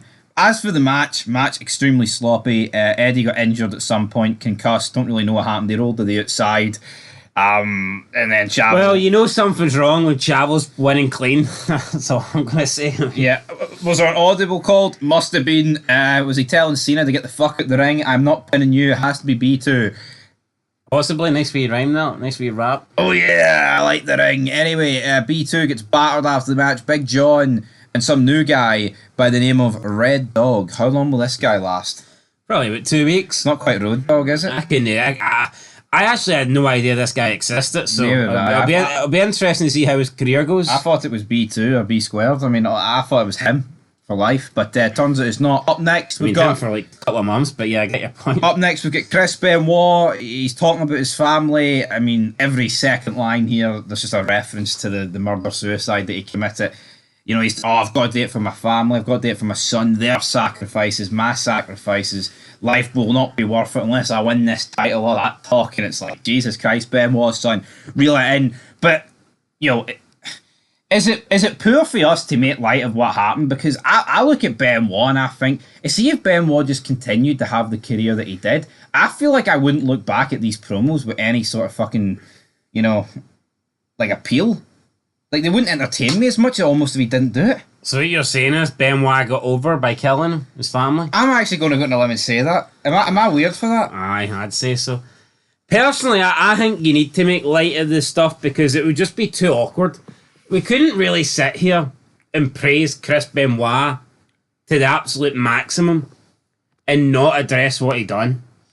Because what he done was a horrible thing. And it's almost like you have to make a little bit of light of it in order to, I think, talk about Benoit. Because I don't personally believe that we could sit here and just say nice things about Benoit and just praise Benoit. To me, that wouldn't really work because at the end of the day, what he did was horrible. So I think you have to address it, and at the same time, it's like you don't want to be totally doom and gloom. Unfortunately, Benoit is going to be known as the guy that killed his family. Nothing's going to change that. Nothing's going to change it. No amount of shitey awards or 5-star matches that get dished out to Benoit 20 years from now for some reason are never going to change that. But Stephanie McMahon's out here on the stage.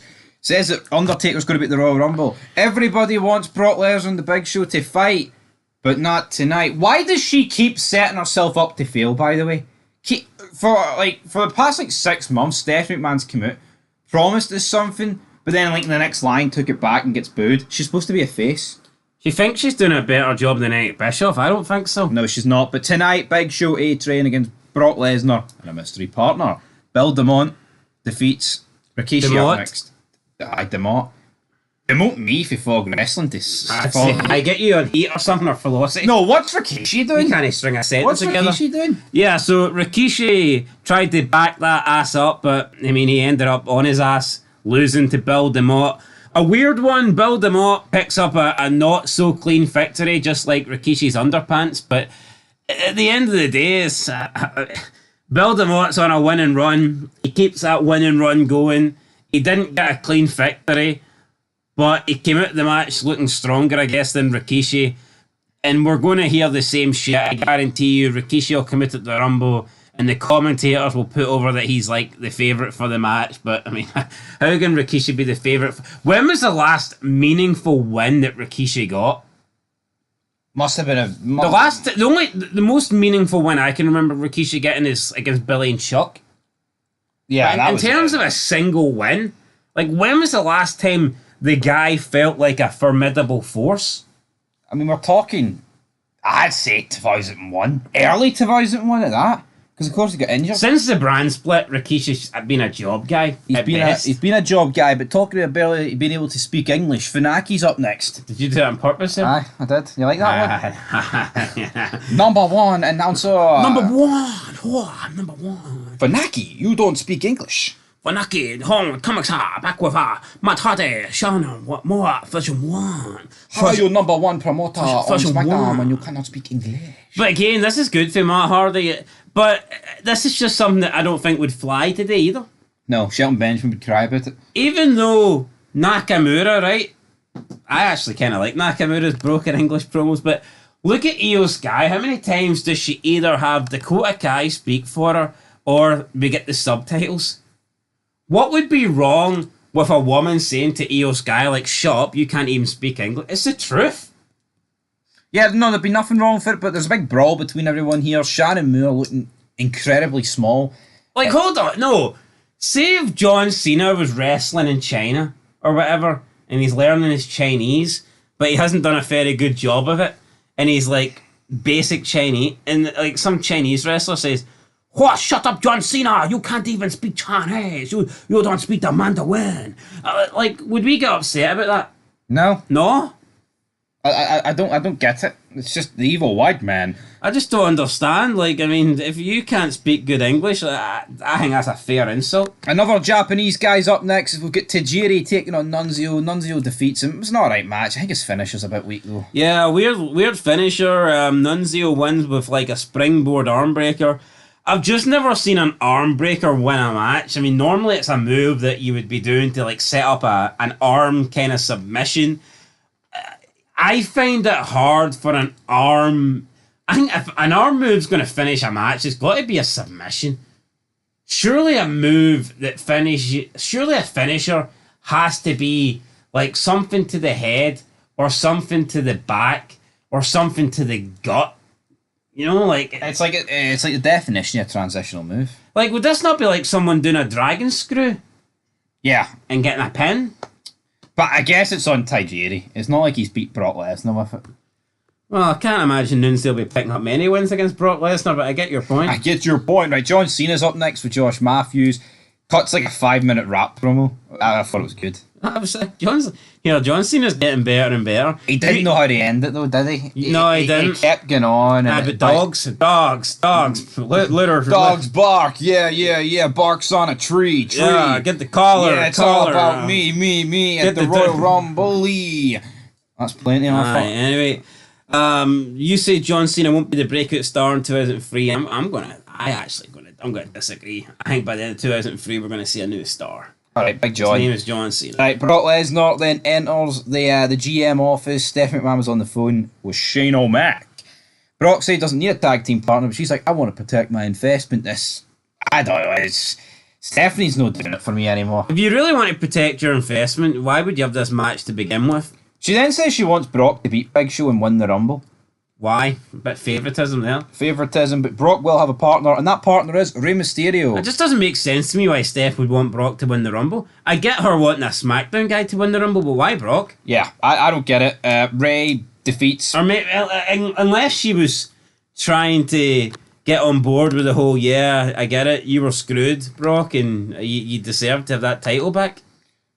I mean, maybe that's what she was I getting mean, maybe. Then we have Rey Mysterio beating A-Train in about, less than a minute? Yeah, look, for me, this is a dumb move. I would say A-Train's push is done. Yep. And already, Big Show and A-Train, they might be a formidable force in the tag team division, but see, in terms of any hope of A-Train being a legitimate threat, even in the upper mid-card scene, I think it's done here.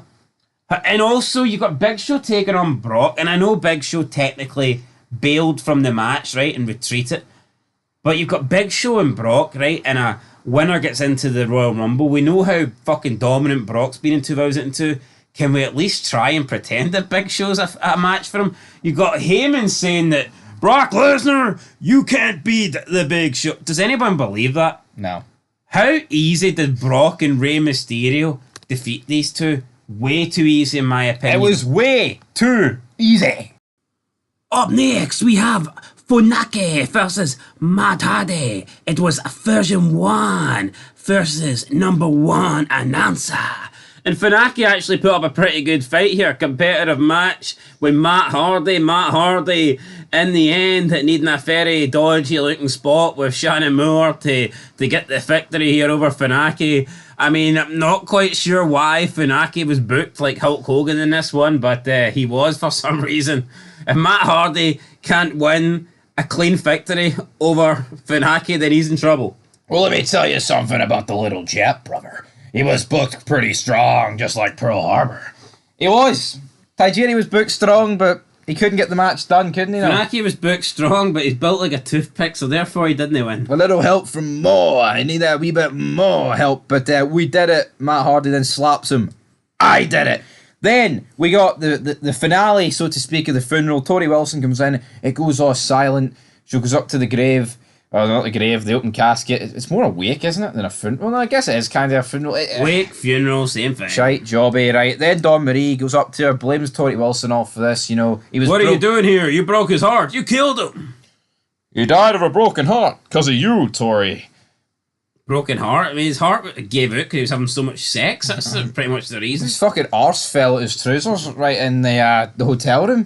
Yeah, so she then slaps Tori, said, how dare you, shouldn't even be here. Tori then looks at her father, and I guess she's looking for forgiveness. Then she slaps Dawn Marie. Dawn Marie falls into the casket, and the casket like kind of snaps in half, and it's like kind of awkward. Imagine if this guy really was dead. And then Dawn Marie, while Tori Wilson is crying, asking Al for forgiveness, but he ain't going to forgive anybody because he did, gets smacked in the back of the head with a phase from Dawn Marie, and it shatters, and then we just see Tori laying on the floor, and the phase like shatters into pieces, and something that lands on Al Wilson, and it's like, god damn. Goddamn son of a bitch. So yeah, I mean, this is better than any wrestling match these two are going to do. Like, why do people bury this sort of story? This story's been going on for months. Long-term booking. Yeah. Steph McMahon, who's not the writing team, but whoever's right this, I would describe this as cooking. It's made two women who can't work a fucking match actually one of the best things on the show. Yes or no? Yeah, but like, I don't know, going into the Royal Rumble, I'm like, I want to see this match. And spoiler alert, it was pretty shit, but like, the story got you interested in the match. Yeah. I never thought I'd be like, oh, I'm actually looking forward to seeing Dawn Marie versus Tori Wilson, but yeah, that's what this story done. But here we are. Anyway, main event time. Kurt Angle, Team Angle, Benoit, Edge, 2-on-3 handicap match. I just don't care. I don't like this. I think Team Angle should have come in and got some wins against jabronis. I mean, straight away, you're putting Team Angle in a handicap match, and what that's telling me is that these two aren't good enough. Therefore, if it was one of them with Angle, Angle would have the handicap, so he needs to team up with both of them. The fact that it's Team Angle versus Benoit and Edge, and it's an even enough match, just tells me that Team Angle are not that good. And again, another match where Benoit and Angle get their hands on each other. It's like, how many times are these two going to have a match? Well, guess what, guys? 3 days, they'll have another one, but... Yeah. Edge in the Rumble. Can he win it? Who's your favourite for the Rumble before we talk about this match in more detail? I know we know Brock wins, spoiler alert, but who would you say is it is Brock, isn't it? I mean, well, Jericho and Michaels. first of all, we don't know if Brock's in it. We don't. Because he needs to beat the Big Got Show. a 50-50. No, but 50-50 chance. Shawn Michaels and Jericho are entering first and second, so you got to rule them out. I mean, is Batista someone that you're looking at as a big favourite here? Could Batista? I wouldn't say so. Kane's a bit flat these days. He's not Edge. Edge, I would say. Booker Never T. gonna stop me. Never gonna stop. No, but Booker T gets the Mania match anyway, so why couldn't he win the Rumble? Coulda. He coulda, shoulda, woulda. But yeah, Benoit's battering Kurt's knee. I read something that Kurt Angle in the whole year of 2003 only did like 27 matches. Compared to like 100 and something the year before. Like 189 the year before. That's a bit mental, but yeah, Team Angle pull Kurt out the ring for the save, and Team Angle wins by disqualification because the crutch was getting smacked into his knee. SmackDown went off the air. I thought it was a pretty lackluster show, to be honest. I'm pretty sure he won because he wouldn't let go of the crossface. Crossface, crutch, shite jobby. The match didn't do it for me. No. And what I think we need is Angle against Brock. I'm looking forward to that. Mania, then SummerSlam. The Iron Man match. Are you not excited for that? Benoit's run his course. Maybe Raven's fucking right. Quote the Raven nevermore. Didn't like him. Yeah, Raven saying that Benoit he wasn't the greatest worker. He could do the moves and he could sell, but he never gave you a chance to breathe. And I mean, he's never given us a chance to breathe. Didn't give Daniel a chance neither. But I mean, come on, look at the see in terms of active people on the roster, who's had more matches against each other? Forget about house shows. It's Angle and Benoit. Yeah, definitely. Hands down. I mean, I like Benoit, but there's a period where him and Jericho wouldn't stop facing each other, and him and Angle wouldn't stop facing each other. Yeah. And for me, I think when Angle and Benoit face each other, you're getting a similar match. It's not like Michaels Triple H, where you feel like they can put on different types of matches. Yeah. I think when it's Benoit and Angle, it's the same technical wrestling style. It is. Well, we give it the same rating as Raw. Raw got a 6. I'm going to give it a 5. Oh God, I'll give it a 6. I mean, I thought it was alright. I mean, not a big difference between Raw and SmackDown, to be honest. But Vince McMahon. There's your difference. That was the big difference. Is that your half a point? Probably is. Aye. I think if you take Vince McMahon out the equation, though, SmackDown was slightly edged it. But you can't take McMahon out the equation, damn But you can't take Al Wilson out the equation because he's dead. He's dead. He's Titty Breed. Till next time, peace. 40 men, 2 brands, 1 ring, and in the words of Michael Buffer, let's get ready to rumble! Welcome back, guys, to Fog Wrestling, and we are going to rumble our way through this 2003 Royal Rumble review. Welcome back, guys, to the channel, and this is it. The 2003 Royal Rumble. Having rewatched this, I've got to say, not only was it a great pay-per-view, but it's arguably one of the top Royal Rumble matches of all time. I don't know how high I would put it, but I'd say it's got to be pushing top 5. In the red corner, we've got JR and Jerry the King Lawler. In the blue corner, Michael Cole and Taz, damn it. Yes, now, let's just call a negative out straight away. In the Royal Rumble match, only the Raw commentary team commentated on the match, and for me, that's a little bit disappointing. I get it, they are the A team. I totally understand that. However, I do think later on when they change it and they have like one from each brand doing the commentary, or they just have all the commentators from each brand, I think that is better. I think if you're going to have 15 Raw guys and 15 Smack guys, if you're going to have a fair representation of superstars in the match, then it probably makes sense to have a fair representation with the commentators. I don't know, that just makes sense to me. It makes sense to me too, but they didn't really do it at this stage. It was definitely new territory for them. I mean, I think you could have just had all 4 of them, honestly. Right, I remember when they first started the brand split, they did it weird where Cole and Taz, when they first started doing the pay-per-views, they just did like the first hour or first half, and then it was JR and King doing the second half, which was strange, having JR and King talk about SmackDown matches, and then having Cole and Taz talk about Raw matches. That was weird, wasn't it? Yeah, so, I mean, we can see they are getting better, but I do believe that having both SmackDown and Raw commentators for the Royal Rumble is the best decision. But let's get into it. First Sunday Night Heat. Is there anything you want to talk about? We have Don Marie saying that Tori Wilson killed Al with a broken heart. We have Eric Bischoff promising a major bombshell. And we also had Spike Dudley defeating Stevie Richards. Is there anything noteworthy there? Yes, Big Show on the Conan O'Brien TV programme. Saturday night, Sunday night, whatever it was. The Big Show. Why'd you gloss over the Big Show? Hard to miss. I don't want to talk about that. He didn't want to talk about him, but you know what? We're going to have to talk about him because he kicked off the show after the Royal Rumble recap. It was the promo package to kick it off. But it's Big Show, it's Brock. Rumble spot on the line. Yeah, Trust Company, I believe it is, with the song Downfall. Downfall or Stronger. I think it's Stronger. Aye, Downfall was Vengeance, actually. Yeah, so this one is Stronger. And I mean, like, I just miss the day where we had good music for these pay-per-views. And a lot of people will say that, oh, McMahon changed it and McMahon's the reason why we stopped getting good songs. Well, I'm going to have to disagree, because back in the day when McMahon was in charge, we got good songs. I think it's just a WWE thing where they've went so mainstream that they want to use pop songs. Even when WWE do go with rock songs, they tend to go with your most like famous, like AC/DC. Yeah. Rock bands that are enjoyed by everybody. I think the days of WWE using songs from bands like Trust Company that aren't exactly massive in the mainstream, I think those days are over. But why did they use them though when wrestling was at its, you know, like ratings were better? I don't know. Yeah, you know, how can anyone say McMahon did? This is McMahon.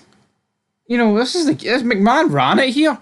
Yeah, admittedly, like pretty much like the past 15 years, the songs they've used have been shit. But let's not pretend that, you know, prior to that they were. See, from about 2001 up to 2008, every pay-per-view song was good. Just like the games? Aye. So, I don't know how McMahon can take a bit of slice of the pie and the blame. SmackDown versus Raw? Yep. Some great themes in that game. Some great songs in that game. How? Well, Brock Lesnar pick up the Big Show. Well, let's talk about the first match, alright, folks? Paul Heyman, Big Show out there, Brock out there.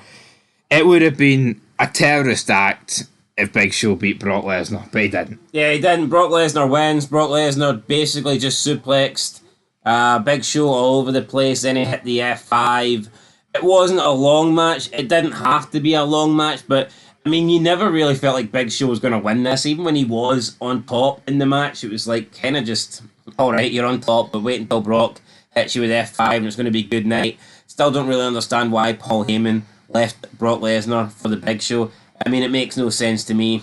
Had the Big Show been on like a 6-month demolition job of the roster, then maybe.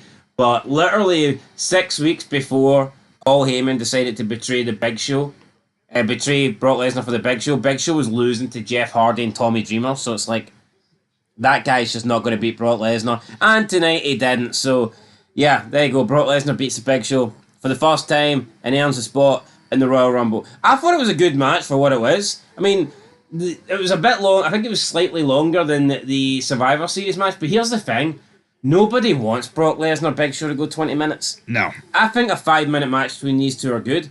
No, absolutely. I don't care about, who wants Big Show to work psychology and dominate the match for 15 minutes? You don't want that. What you want here is what we got. Hard-hitting match, suplexes, big manoeuvres, F5, 1, 2, 3, good night. Good night, and we moved on to a Jericho segment, right, which was, I mean, it was a bit El Generico, not Sami Zayn, but it was just, it was alright. Then you're straight into a tag match, and about halfway through this match, you're 18 minutes in, and look what's happened. Today, look at Money in the Bank last night, man. The first match, see by the 18-minute mark, the first guy was halfway through his entrance. That's the levels. It's so fucking drawn out and boring. Oh, perfect format, 3 hours, 5 matches. No, definitely not. Right, World Tag Team title match. Dudley's taking on William Regal and Lance Storm. And actually, it was 4 hours, by the way, the current pay-per-views. They say it's 3 hours. This was actually 2 hours 38. 2 hours and 38 minutes. Yeah, but these days, like, they always say, Triple H gives us 3 hours. It's actually like 4. It's like 3 hours 45 he gives us. It's a joke. Like, I enjoy talking about old wrestling, so let's stop talking about Triple H and the new wrestling. Well, we're going to have to talk about him soon. Yeah, but I can handle this version of Triple H. I didn't mind the Reign of Terror. What Triple H is doing in 2024 is the real Reign of Terror, but we'll talk more about that later on. Right, so World Tag Team title match, Dudleys versus Regal and Lance Storm. I mean, I gotta be honest, I don't think the match was great. We get the ending where it looks like the Dudleys are going to win. Sean Morley comes out, Chief of Staff.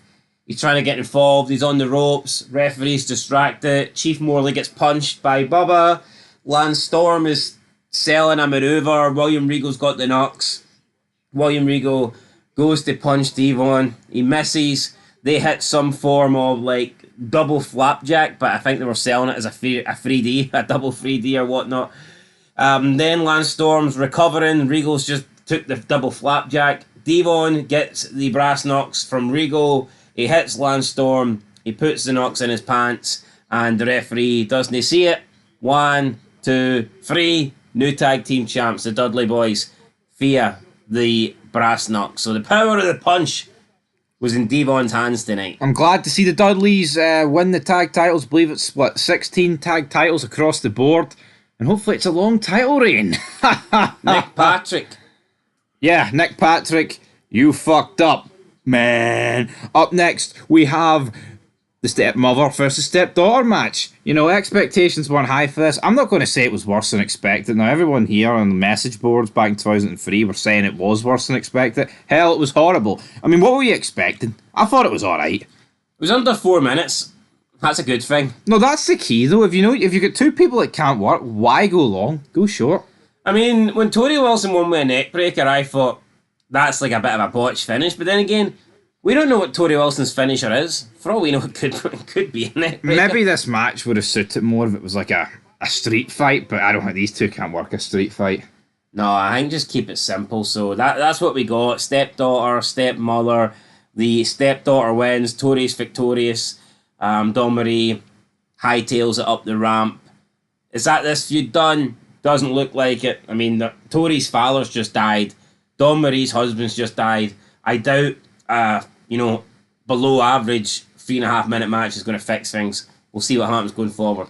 Yeah, we'll see what happens going forward. But backstage, we get Stephanie McMahon promising a big surprise on SmackDown while Randy Orton was talking to Bischoff. But it's like, Randy Orton left SmackDown to come to Raw, so why is he like all pally-pally with Stephanie? It never really worked out for him on SmackDown. So, again, whatever's going on there. But yeah, we're getting bombshells being promised by Bischoff. We're getting a big surprise on SmackDown. Whose surprise will be bigger? What's your prediction? Just seems a bit cheap for Stephanie that she needs a surprise because Bischoff has a surprise going. Yeah, but Bischoff's surprise is warranted. His job is ticking away. The days are counting down. Stephanie says, "Hell, I'm a McMahon. I'm not going anywhere." That's what she thinks. That's what she thinks. We'll find out sooner. Sure, Vince McMahon thought he wasn't going anywhere, and then 2023 came along. And he got shot on. So there you go. Anyway, up next, World Heavyweight title match. This was the match that they actually used the pay-per-view theme for the promo. Bit weird, this song, heavy metal sort of song, rock song.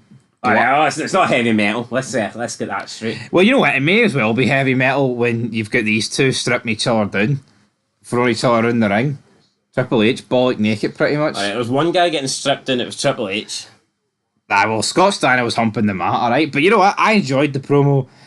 I liked it. Did I enjoy the match? Yeah, I actually did. People bury these two sets of matches. Maybe the No 8 one will be 100 times worse, but I think Scott Steiner works a very unique style. And I get it at this point, he's slowed down dramatically. But I do appreciate his body of work. I do like his suplexes, even if he does spam about 100 of them. His suplexes just don't really hit me the way Kurt Angle's and Benoit's do, though. No, they don't. I feel like Benoit and Angle do suplexes because that's their speciality move. With Scott Steiner, you feel like he does suplexes because he's got nothing else. Aye. You know? It's like the 5 suplexes they do. But here, I thought it was a decent match. People obviously look back on the Steiner Triple H matches and they kind of shit on it. I think the match was alright. Was it a classic? No. But was it a disaster? Was it horrible? Was it something that should never have been on TV? No. Now, according to Online World of Wrestling, the fans really booed Steiner hardcore as the match progressed. I didn't catch that. I don't think they did, but I mean, it is what it is. I wanted Steiner to win. He didn't win. Triple H tried his best to get disqualified. He obviously didn't think he could beat Steiner, and to be honest, he couldn't really beat Steiner. And then the referee finally does DQ him. Steiner then grabs the sledgehammer and he hits the Nature Boy, Ric Flair. He hits Triple H, and then he puts Triple H in the Steiner recliner. And Steiner is just like basically standing over Triple H. Triple H is passed out. Steiner looks like he's the winner, but Triple H leaves with the title. World of Wrestling Online says it was a horrible match. I think it was an okay match. I thought it was decent. Don't think it was horrible. Yeah, I mean, I think it's like a 5 out of 10, isn't it? Maybe 6, I don't know. 5, 6 out of 10. You know, I thought it ticked all the boxes. It did what it needed to do. Steiner's protected. Triple H retains. If Steiner was working hurt, then fair enough. But I mean, for people to pretend that this match is like one of the worst in wrestling history, you need to give your head a wobble. Yes, but let's go from what people would argue is one of the worst wrestling matches in history to a match that I think we can all agree when it comes to technical wrestling was one of the best matches in wrestling history. Kurt Angle defeating Chris Benoit to retain the WWE Championship. So Kurt Angle eventually won with, apparently it was a heel hook. I'm calling it the ankle lock. It was a sit-down ankle lock for me. Benoit eventually taps, but this match was great. You had Benoit and Angle pulling out all their big moves, all their suplexes, all their Germans, release belly to bellies. The counters was fantastic. The counter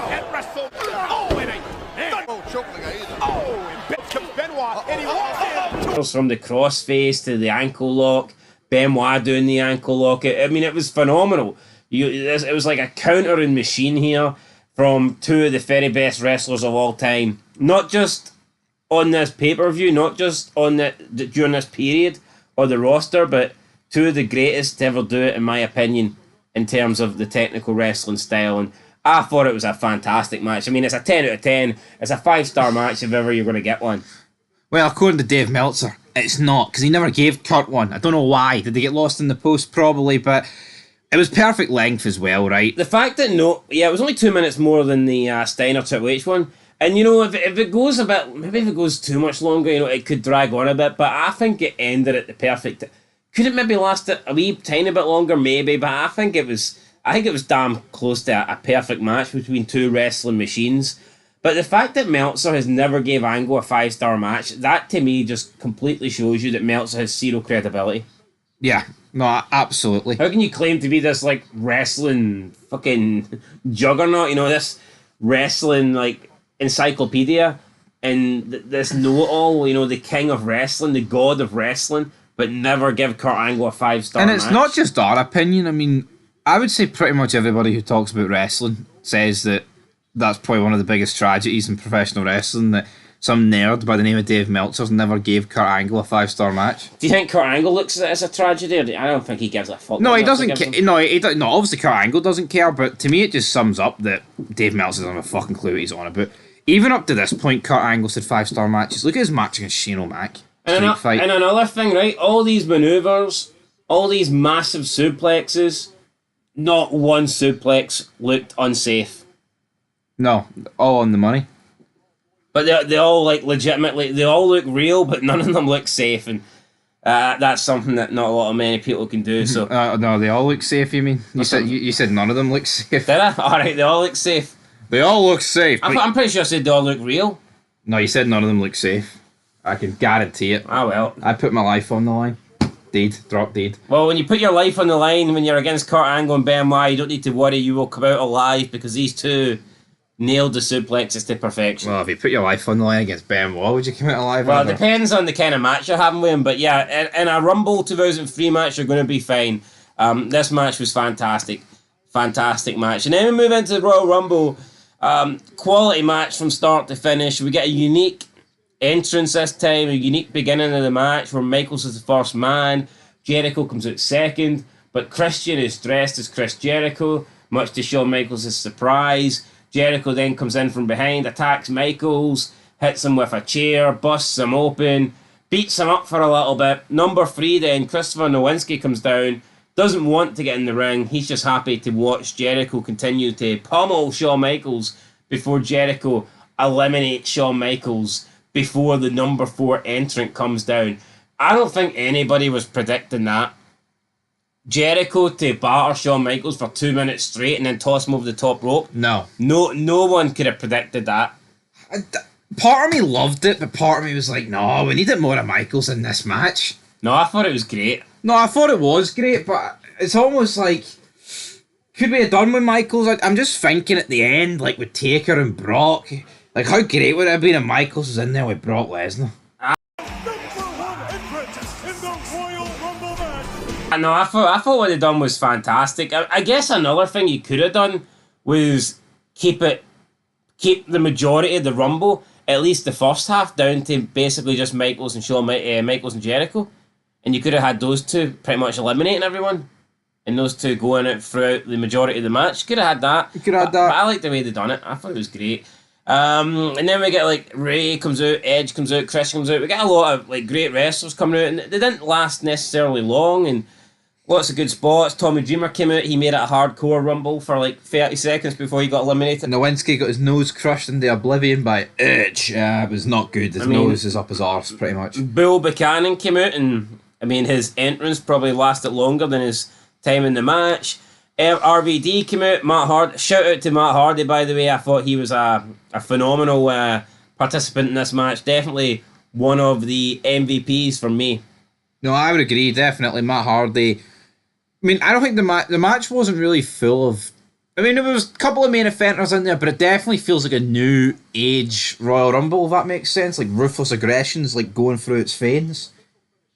Yeah, it definitely felt more like a ruthless aggression one rather than an Attitude Era one. If that makes sense. Yeah, because like the last couple of Rumbles, you know, you've had like Austin, and I mean, taking out Austin at any Rumble's just going to take the quality of it. Yeah, obviously you've no Austin, you've no Rock, no Angle, in no this, Angle, no Triple Benoit, H, no Triple H. You know, you are missing quite a few, obviously, but you've got Shawn Michaels in there.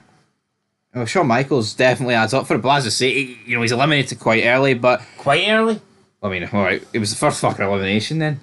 Well, he was, don't even need to pretend otherwise, but what I liked about it is, like, the first third of the Rumble get eliminated, and Jericho's by himself, but then that's when you see more people come in, some teamwork's getting announced, but I mean, like, just look how strong the mid-card is here in this Royal Rumble. Fantastic. I mean, you've got Matt Hardy, Eddie Guerrero, even someone like Jeff, who's like really, like, this is probably like the worst period of his WWE career, but it's like, look at them. I mean, who stuck out like a sore thumb? I think Rosie, Jamal, and Team Angle. Apart from them, I think everyone held their own. Yeah, we also got Maven almost eliminating Undertaker for the second year in a row with a drop kick, which was kind of funny. And then Taker just kicked his ass and threw him over the top rope. With some teamwork with RVD and Kane before Kane threw RVD over the top rope, and Kane did warn RVD in the backstage segment before this match that he was going to toss him over the top rope. And that's what he done. You should have listened to him. You should have listened to him. John Cena's rap did go on for a wee bit long though, didn't it? Aye, I mean, just John Cena. I get it, maybe he wanted to buy himself some time before he got in the ring though, so it is what it is. It wasn't the greatest rap by John Cena though. No, it wasn't, but we've seen Batista 28, Brock 29, and the American Badass number 30.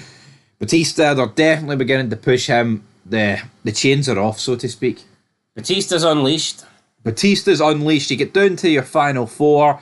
You've got Kane, Batista, Undertaker, and Brock Lesnar. I know it just flowed so well because you had Taker and Brock about to face off, but then Batista and Kane, took them down, and then they faced off, and it just felt organic. It didn't feel like people were waiting for their spot, and that's... Oh, it's my turn, That's the height of professionalism here, and, it's not just... This isn't for ring generals. I mean, Batista's very green. Brock's not even been in the WWE for a year here, and obviously, yes, you've got Kane and Undertaker, but... The Undertaker taking every shot that the Phenom could dish out.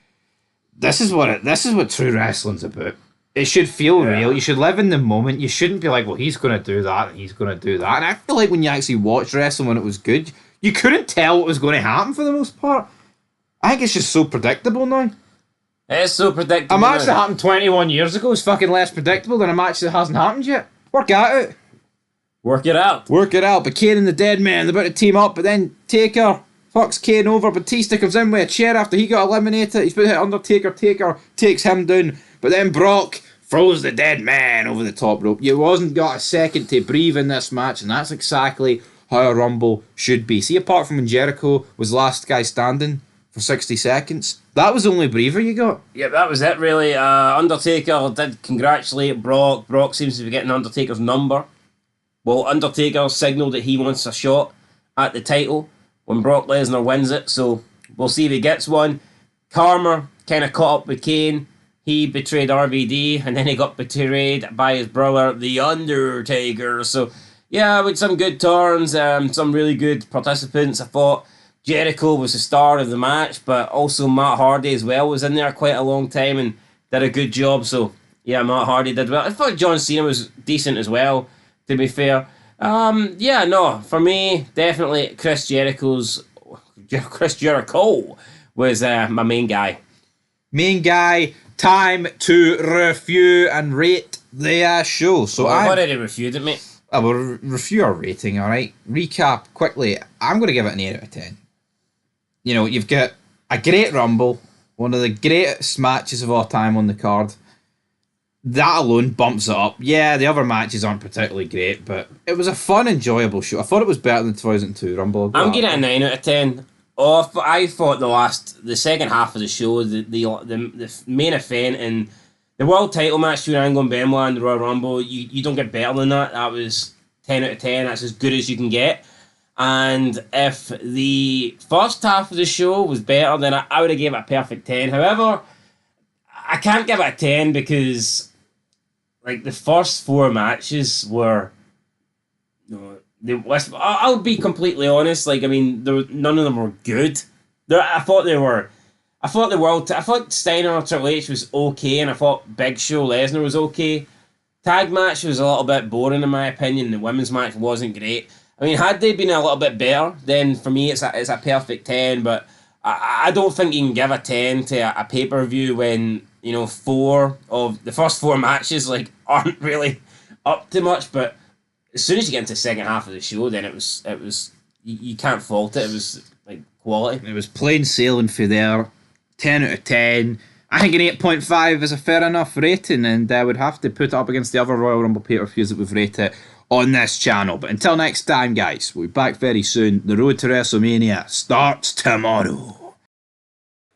At the Royal Rumble, 29 men went down to Brock Lesnar, but tonight on Raw, how many men will be down with the Brown? Welcome back, guys, to the channel, Fog Wrestling, Raw 2003, the Raw after the Royal Rumble, and we have the debut of Teddy Long and racism.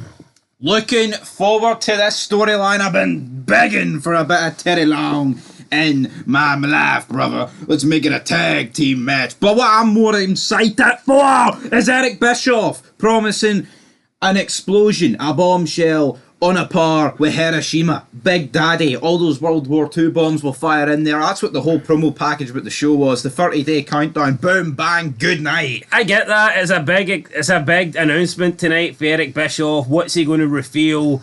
What is his major plan going forward? But at the end of the day, what he revealed tonight, we don't actually get it till next week. So it doesn't matter how good the announcement is.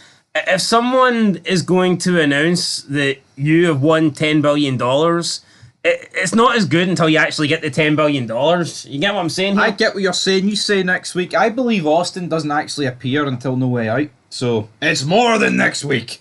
It's about a month away. Well, here, that's even worse then, because McMahon's given Bischoff 30 days to turn around Raw. By the time Austin arrives, maybe McMahon will go, yeah, 30 days are up, Eric. Maybe Bischoff should have just went and got Hulk Hogan. Well, he's a free agent. He's a free agent, brother. But we kick off the show. It's time to play the game. He's got a black eye.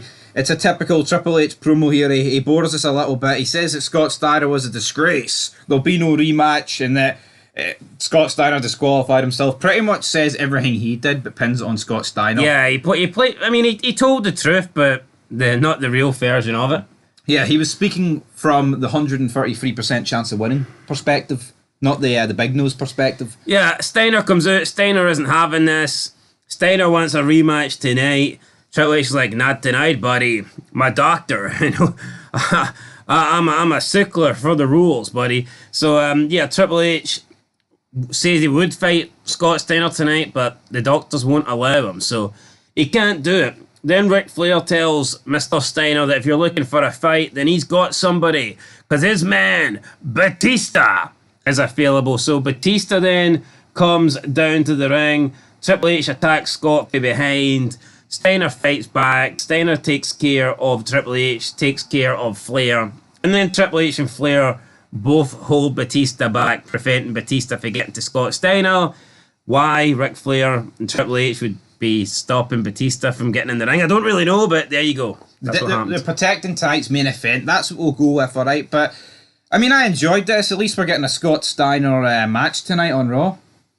Yeah, so we're getting 2 Scott Steiner matches in the space of 24 hours. Yeah, which, let's see if it's just Triple H that's getting the bad matches out of Scott Steiner. Up next, we've got Rob Van Dam against Jeff Hardy. JR points out this has been a mini feud since the first one at Invasion 2001.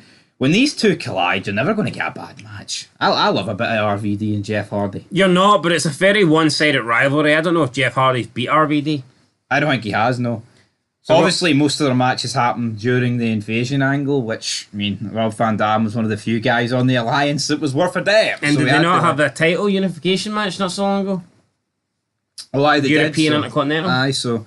So like RVD comes out tops on this rivalry, and he did so tonight as well. So there you go. But it was, I don't think it was that good, to be honest. I thought it was a bang average match, and it didn't even go that long. So yeah, we're used to these two delivering good stuff tonight. It just didn't really happen. Jeff attacked RVD after the match, picked up a chair, but decided that he didn't want to turn heel, so he dropped the chair and left. RVD's thinking, come on, man. That's not cool, dude. So, I don't know, RVD... Have a puff of this, dude. Pass the joint blood. What? Joint blood. Oh, Jesus Christ. The joint blood. Not that Rob Van Dam speaks like that. Anyway, let's move on to Christopher Nowinski, a guy who can actually speak English, a guy that's a Harvard graduate and not... Did you go to Harvard? No, I went to Haribo. I'm a windy liquor, folks, right? I'm not afraid to admit it. But Eric Bischoff... He's afraid of the I'm a gummy bear, buddy. I'm a gummy bear. Anyway, here, Christopher Nowinski doesn't go to Harvard anymore. Look at the Nicky's face. Aye, He won't be allowed within 50 yards of the place. Christian and Kristen Nowinski are backstage. They're discussing the Royal Rumble last night. Christian thinks he would have won if he didn't trust Edge. It wasn't really Edge that screwed him, though, was it? It's Christian Jericho. Yeah, so I don't Christian Jericho. Chris, your head's gone. Christian, I mean, yes, maybe Edge could have helped them, but at the end of the day, it was Jericho that eliminated him, that really screwed them. So I don't know why Christian isn't more bothered about Jericho than he is Edge, but I guess he's fascinated with Edge. He's hell-bent on being better than Edge. So yeah, he's blaming Edge, and Nowinski doesn't really believe him. Bischoff walks past. They want to know the big announcement. Bischoff says, you're going to have to wait and find out tonight. But then Chris Nowinski thinks that he knows the announcement because he's so smart, and I guess he knows everything. But he refuses to tell Christian. So there you go. Christian doesn't know. Nowinski thinks he knows, but only Bischoff knows. And he's going to tell us later on tonight. We see then Scott Steiner, Randy Orton backstage. Randy Orton stops Steiner, and he says it's okay that you lost last night because everybody is wrong sometimes.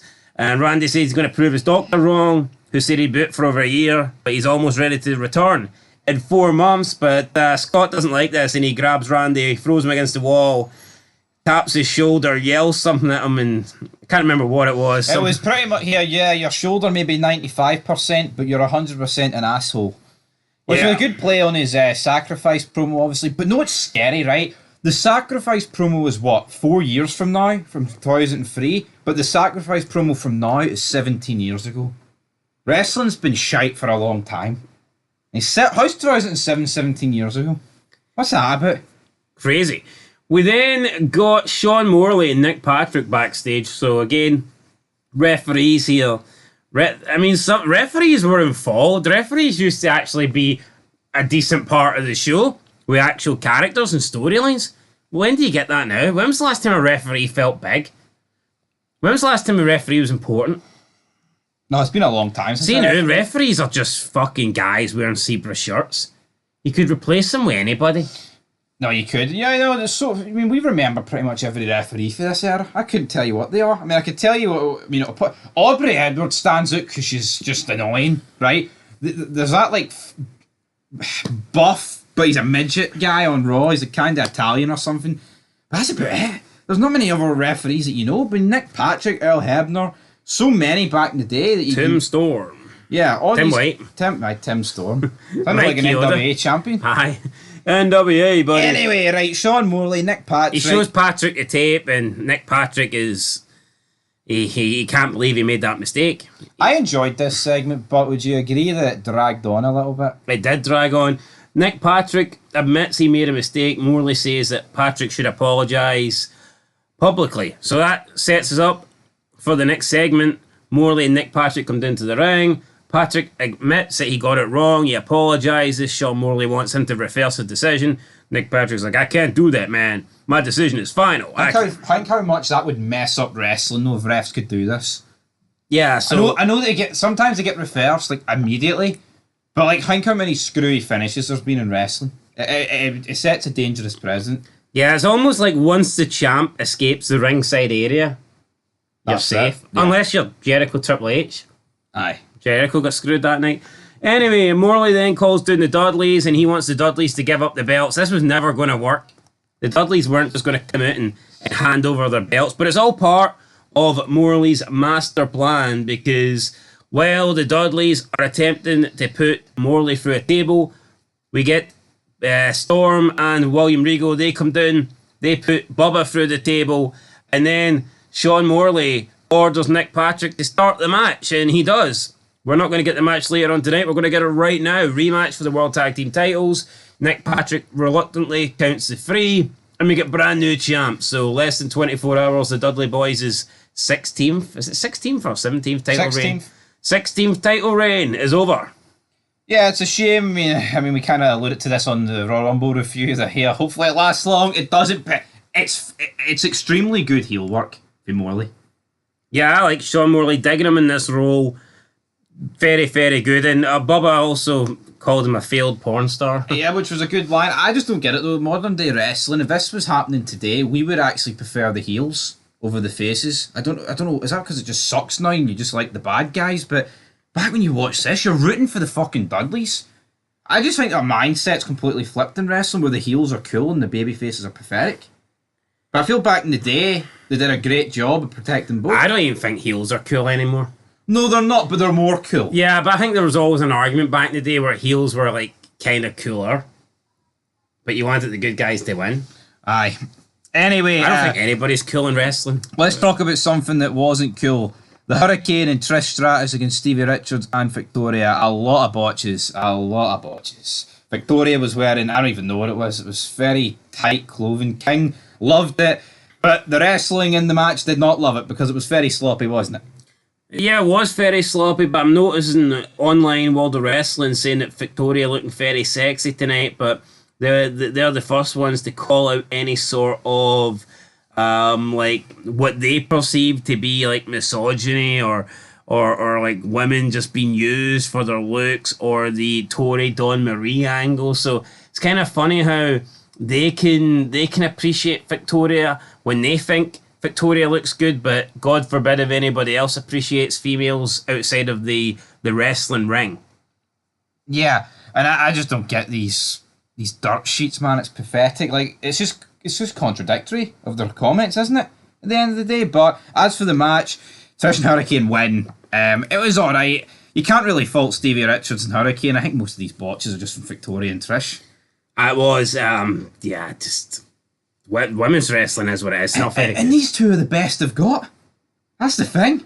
Who else is better than these two? Alright, maybe Ivory. Molly Holly. Or maybe there's quite a few people, but you get what I'm saying. Like in terms of like these two are clearly like the two. These top star. These are two of the best. Aye, of like a roster of 7. But anyway, Eric Bischoff, he's on the phone with Vince McMahon, and he tells, well, actually, the assistant Beth, the secretary Beth. He kind of alluded to you like, oh, you're the secretary to Vince McMahon. You're having an affair with McMahon. Yeah, pretty much. Like, you like to get shit on. So he's like, there's a surprise up next. Essentially what this is that he teases Austin The crowd think they're getting him. They're no getting him. Alright? Because Austin is getting announced for No Way Out. And apparently, I actually think No Way Out is further than the 20 odd days that McMahon has got left on the timeline here. The deadline. So, how does that fix Raw within 30 days? It really doesn't it not? No, it doesn't. Because it was 30 days for last week's Raw, and now this is 23 days. I do not understand it in the slightest, so we'll have to wait and see what this goes for Bischoff. But if you think of it, it's like he's promising Austin here, but it's cheap. It's like, yeah, I'm trying to get Austin back, but it's going to happen in 23 days' time, not right now. I don't like that. No, I don't like it. I think if you're going to announce Austin, then you either bring him tonight. Well, I know he does say he's coming back at No Way Out, but I don't know. For me, it makes no sense. McMahon wants Raw. He's got 30 days to make... It just... How does this improve Raw over 30 days when it's taken Austin 30 days to return? Yeah, no, it doesn't. But but the logic there just doesn't make any sense. Bischoff is bringing back Austin to essentially save his job, but by the time Austin gets back, the 30 days are going to be up. So it's not like the announcement of Stone Cold Steve Austin, as good as it is, that isn't going to shake anything up. No. What's going to shake things up is Austin actually being there. This storyline would make more sense if he got like Rock back, because I'm pretty sure Rock appears like on the next Raw. I'm pretty sure he does. He might not. That makes more... But obviously, long term, they want to go with Austin and Bischoff because they're going to feud for most of the year with the whole co-GM thing. But anyway, let's see how it plays out in the coming weeks. With Booker T and Goldust against 3 Minute Warning, who are wearing a mint colour attire. Booker T and Goldust win. I know. 3 Minute Warning have outstayed their welcome. I think they've got to go. I honestly think it's time to call it a day. They can't work. You know, you'd be led to believe in 2024 that everybody in the Bloodline's brilliant, but I think these two would work more in the modern Bloodline. They're two big guys, wouldn't they? Jamal and Rosie? Yep. You look at like Tammy Tonga and Jacob, they're just, they don't have a look about them, a presence, these two. Yeah, I know I just buried them in their mint ice cream attires, but come on, what are we doing? Anyway, Booker T and Goldust win. We then have Chris Jericho against Test. Right. So, hold on. Online World of Wrestling said this about Stacy Keibler. Looking very hot, she usually disgusts me. Disgusts me? Stacy Keibler? Who is this nonce writing for Online World of Wrestling? Usually disgusts me? Well, what the fucking mongoloid this guy is. That's the last time I think I use Online World of Wrestling. The only context I think that could work if this guy hated it the way she dressed, like, because, you know, it's over the top, so to speak, but he can't really be thinking that. But she doesn't, really? No, she doesn't, but he can't really. I don't get it. This is just a weird fucking comment. But this guy ever write that? But when did he write? This is like they actually wrote this at the time, didn't they? Yeah. Fucking loser, man. Anyway, he actually goes on to bury Test and Stacey's acting. Says the two worst actors on Raw. Okay, but yeah, Stacey gets wiped out by a chair. EMTs run down. What did you make of this angle? Did you enjoy it? No, not really. I don't really get the point here. Why do they want to write Stacey off of TV? I don't really know. Jericho, I mean, he's got bigger fish to fry right now. We want to see Jericho Michaels. We don't really care about Jericho eliminating Stacey with a chair to the face. And even then, the way it's done, you know, he hits the ring post, doesn't hit Stacey. I mean, it is what it is. I just don't see what angle they're going for here. No, because like you say, Jericho's got bigger fish to fry, but Michaels is probably in a church somewhere praying to the big man. So. I mean, the only thing I could think of is maybe they want to have set up a rematch between Jericho and Test, and that'll allow Michaels to return or something like that. I don't know, or unless Michaels isn't going to be there for maybe until No Way Out, and therefore they just want Jericho to get in a mini feud with Test. Yeah, but know what I think sucks, right? Shawn Michaels.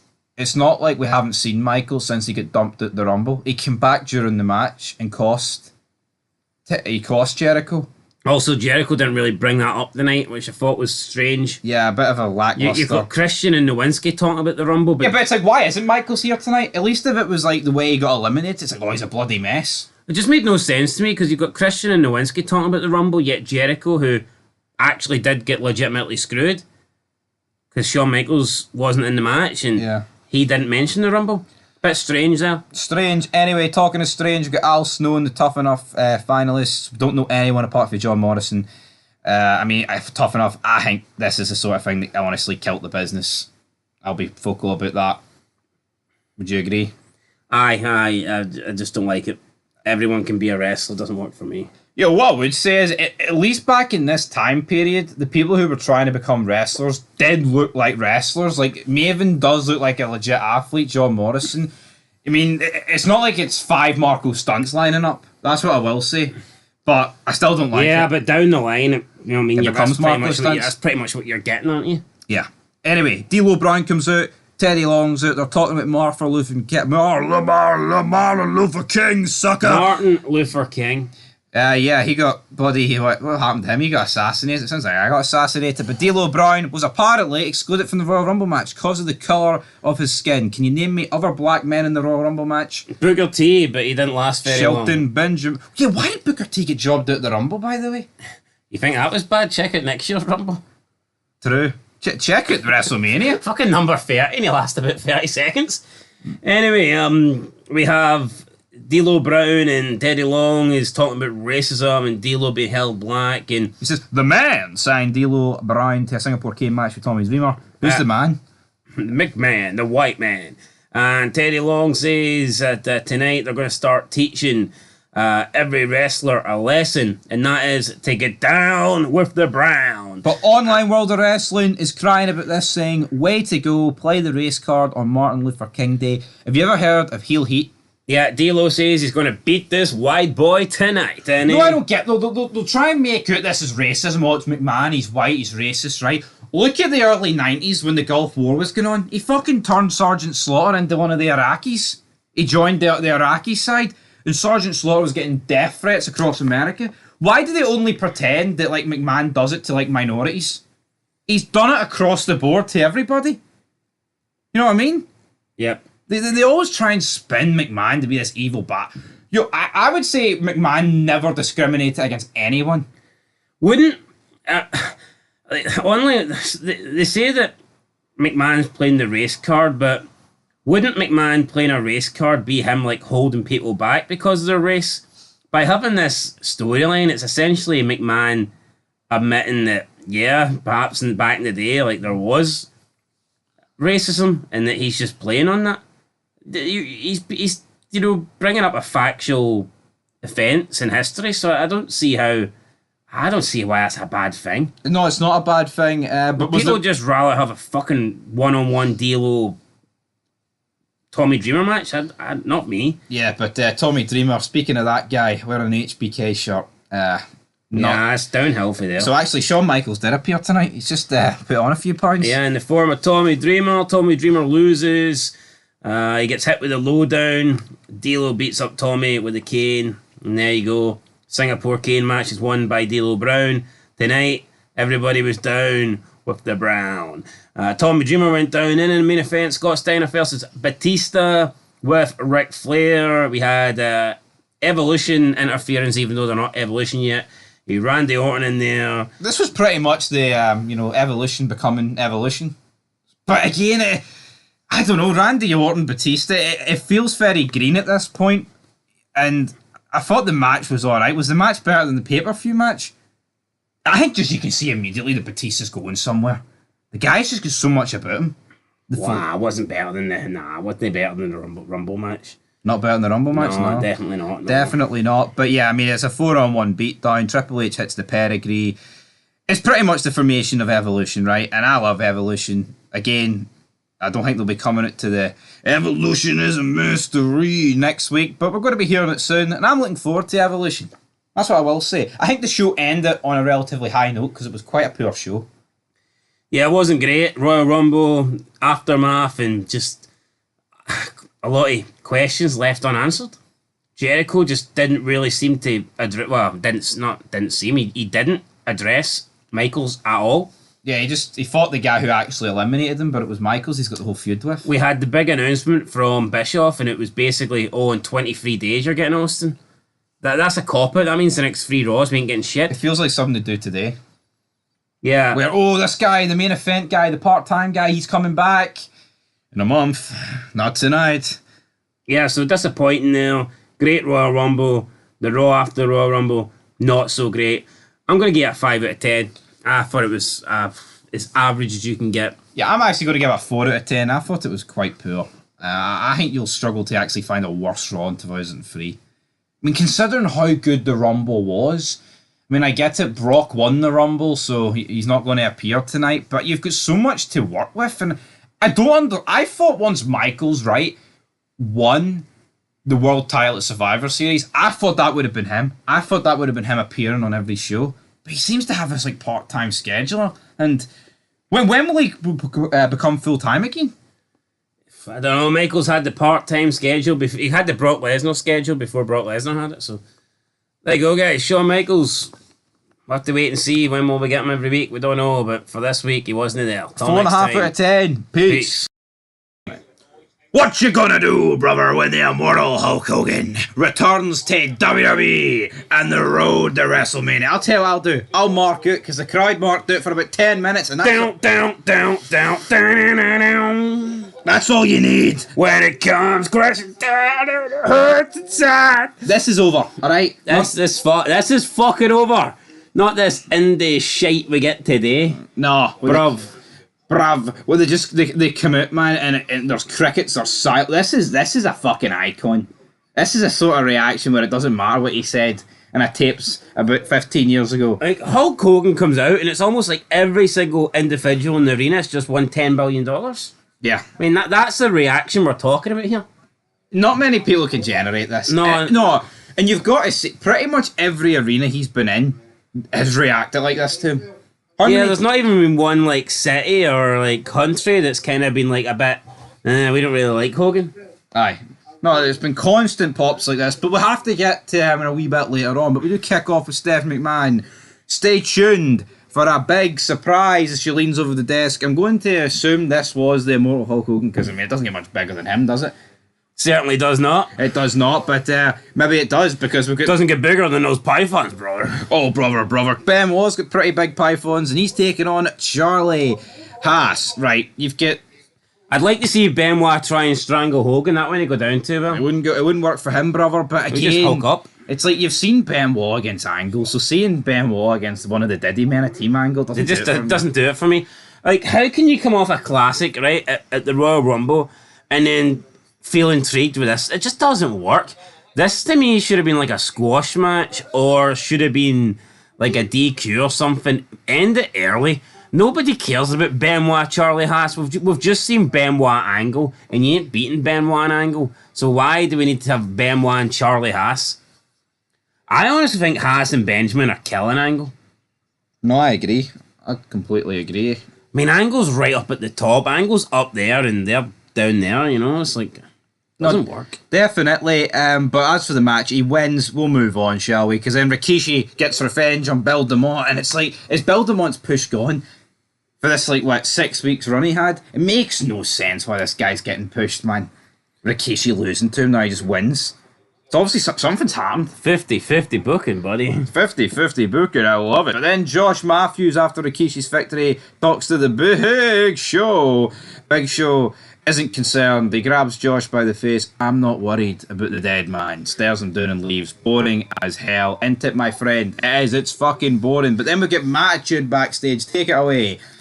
Yeah, Mattitude says that even though Shannon Moore keeps screwing up, he's got potential. He showed last night that he had some potential. However, it's still Shannon Moore's fault for Matt not winning the Royal Rumble. He was supposed to catch him. He was supposed to prevent him from getting eliminated, and he wants Shannon to go and prepare for his match with Nunzio. Matt then goes and speaks with Nunzio down the locker room, and Nunzio's training, Nunzio's getting ready, Nunzio talks about how he works for the family and that he can teach lessons, and Matt Hardy wants him to teach Shannon Moore a lesson tonight. So Matt Hardy here and Nunzio working together in an agreement that Shannon Moore needs to get his ass whipped. Talking of teaching lessons, we've got the Dead Man, and the Undertaker's up next. I thought it was alright for the Dead Man, but I am not looking forward to the next few months. Strap in for Nathan Jones, the Dead Man, A-Train, and the slow train, the Big Show. Is this the worst Undertaker Big Show feud in the history of wrestling? I only had one in like 2008, and that wasn't much better. Like, I'd say this is. I mean, bear in mind, I think the 2008 one was actually alright for what it was. I think this is just a million times worse. You've got A-Train. It's the last WrestleMania of the American Badass. I mean, think of the entrance he gets at Mania. Coming down in the bike, the American flag. I just didn't want that entrance to end, because you knew once it ended, it was shite. He was taking on Big Show and A-Train. Like, I think they done Undertaker dirty there. They really did. No, they did. Absolutely. That shouldn't have been a tag match. And I get it, the streak back then wasn't really a big thing, but I don't... Streak or no streak, Undertaker in a tag team with Nathan Jones to take on Show and A-Train? There must have been a better opponent for Undertaker at Mania. I almost think Undertaker just one-on-one with Big Show would have been better.